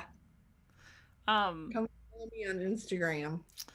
Awesome. And I wanted to say too that this work I think that you do and that I do in a different sort of way too is like you were saying, like we don't want to like cheapen it by, you know, like advertising or trying to really like sell it or you know, but that you do want people to share it if they feel moved to do so and let other people know about it. And you know, it's not, even once people kind of hear about it, it's not for everybody right away, but you never know what kind of seeds you're sort of spreading. And a lot of people are very skeptical about things like this, as they should be, I think. I think there are people who sort of take advantage of people's loss or grief or emotional states and can sort of like, you know, weasel through that. And that's unfortunate. But especially when you experience something like this, and I get this a lot with tarot readings too, where people are like, I didn't really know what to expect, but that was kind of crazy. And then that's the confirmation I think a lot of people need to hear from somebody of like, no, this, you know, I didn't really buy into any of this shit. And then this person is actually, you know, in tune with some powerful things. So that, like you're saying, that word of mouth can be really powerful to share with people too. So please share away. Yeah. And another thing you could do, what I'm receiving, which is also very powerful, is, you know, another exchange of energies. If you had an experience tonight that moved you, that you connected with, you know, feel free to share it. And also you can share it on my Facebook page or, you know, anything, because I can sit here and say that I can do blah, blah, blah all day long. But when it touches your heart and when you can come from that place and people can feel that, whether or not they need that help or anything, it carries that love, that gratitude, that connection to source. And even I think when we just shared that, you know, even when people share like a restaurant they love, people get all excited about it. So you know, it's another way of sharing the good love and good vibrations. And I'm very grateful to you, Lindsay, and everything that you do. And I know that this is what I'm doing, and I don't want to hustle. I want to come from my heart, and it's apparent. Yeah, and I know. Oh, thank you. I thought you said it's a parrot. Like in Animal Land. And I also know that it's a time where we can do this work and be supported in our lives too. Yes, that's also very, it's really nice. Like I was saying earlier, when you were having a potty break, I was saying I've gotten a lot more readings lately and a lot more guidance sessions lately, and it is very, you know, there's something about serving other people in that way that it's really soul affirming, and it's very I think it helps us both grow basically, and I think it brings a lot of good into my life and the receiver's life. You know, we're both receivers in that way, but that it's also really I can't explain even how good it feels to be able to be doing what I love instead of having to sort of like slave away and ignore those sorts of parts of my life in order to do that. And so I do have a job still, obviously, but it would be awesome to get to the point where I do this sort of full time. You know, I had my first day today where this was like all I did was do readings and sessions today. Nice. And it was so cool. And I was like, I really would love if every day was like this. I would really love to do this many readings every day and be helping this many people every day and be connecting that. So I know that, you are very likely in that same place where that's the most gratifying you can be. It's very humbling, and it's very, again, you're getting a lot out of doing this service in itself, but you also want to support yourself and survive. Well, and I appreciate that you do that, because I think that every time we align to that, and sometimes it is working for somebody, or working in an establishment, or doing, sometimes you can be in your purpose and be True. doing a job, Yes. also. So everybody has a different path, and I know, I know though, when we step into that, well, then there is no separation between you being served and me being served. And, it's just, it is all of that. So yay, let's Very help Lindsay. grateful. Yes, And Catherine, both. I love it. And you'll be back in a this month. is all I'm doing at the moment, and I'm just trusting. So That's awesome. That's awesome. Yes, yeah. that trust is necessary step, I think, to helping it grow. And so you'll be back every second Tuesday of the month, and so we'll see you again. And before then, me and a special person will join you with a class, whoever's the winner of the entry. So go enter at soulartcafe@gmail.com if you're into it. And how long are you going to wait before you pull it, just for people who are listening to the podcast after this?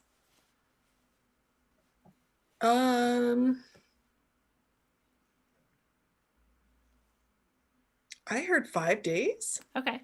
So in 5 days, you'll pull the winner. So it'll be, the 13th that you'll pull. So if you're listening to this or watching this on YouTube before the 13th, you can still enter to win the entry to the class. And that would be cool too. So you'll have to let us know about that. Or if you want to, we can do like a live show, no matter what time of sort of day it might need to be.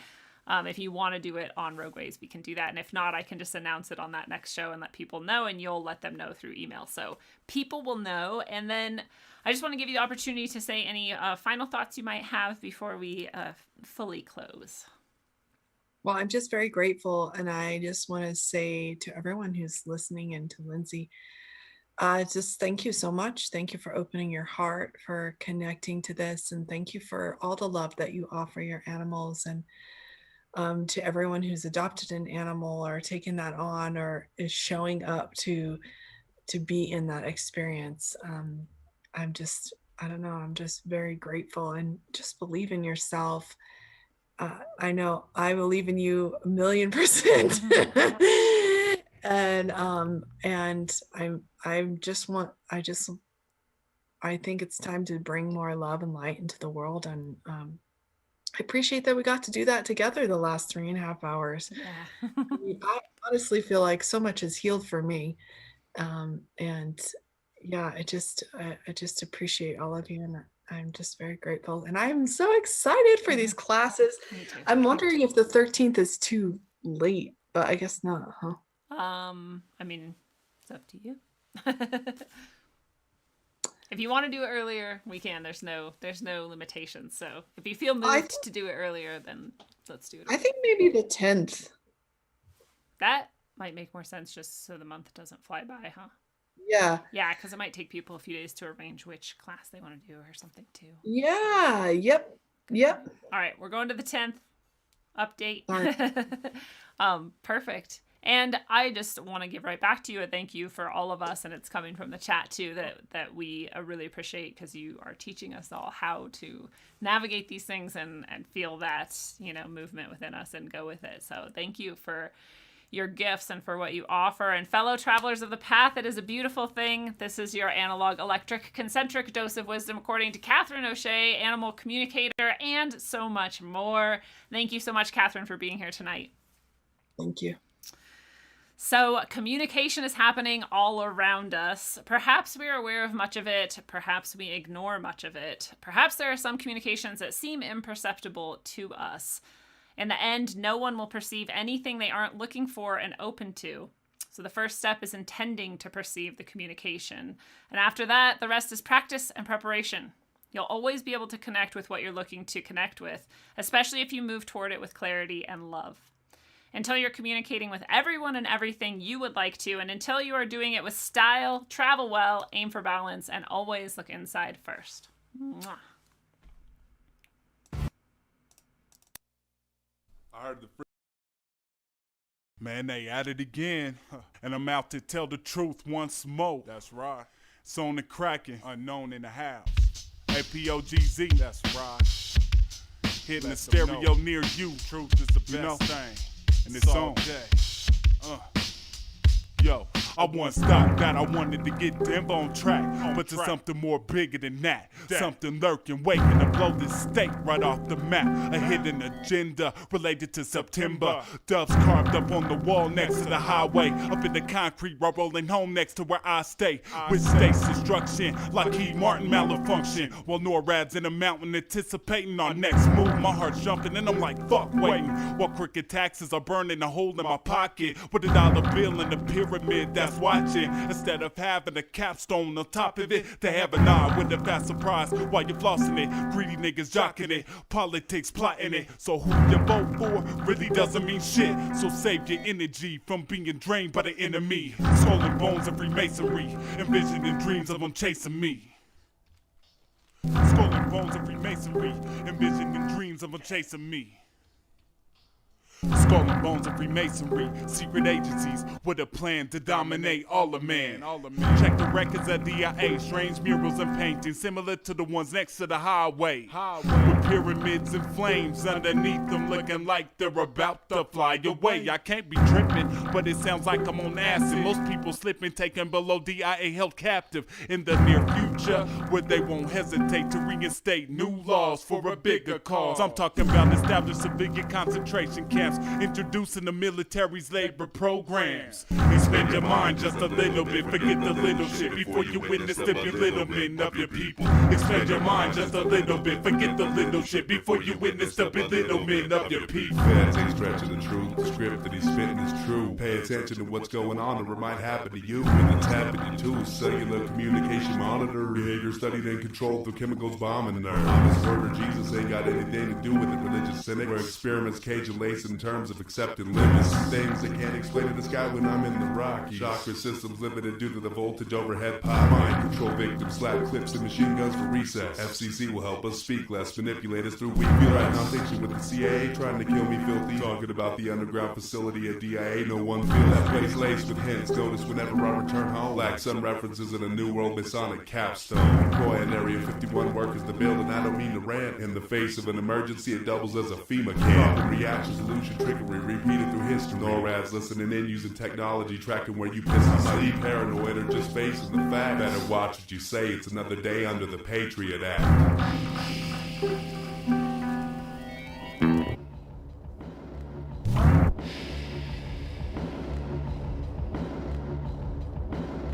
Expand your mind just a little bit, forget the little shit before you witness a little bit of your people. Expand your mind just a little bit, forget the little shit before you witness a little bit of your people.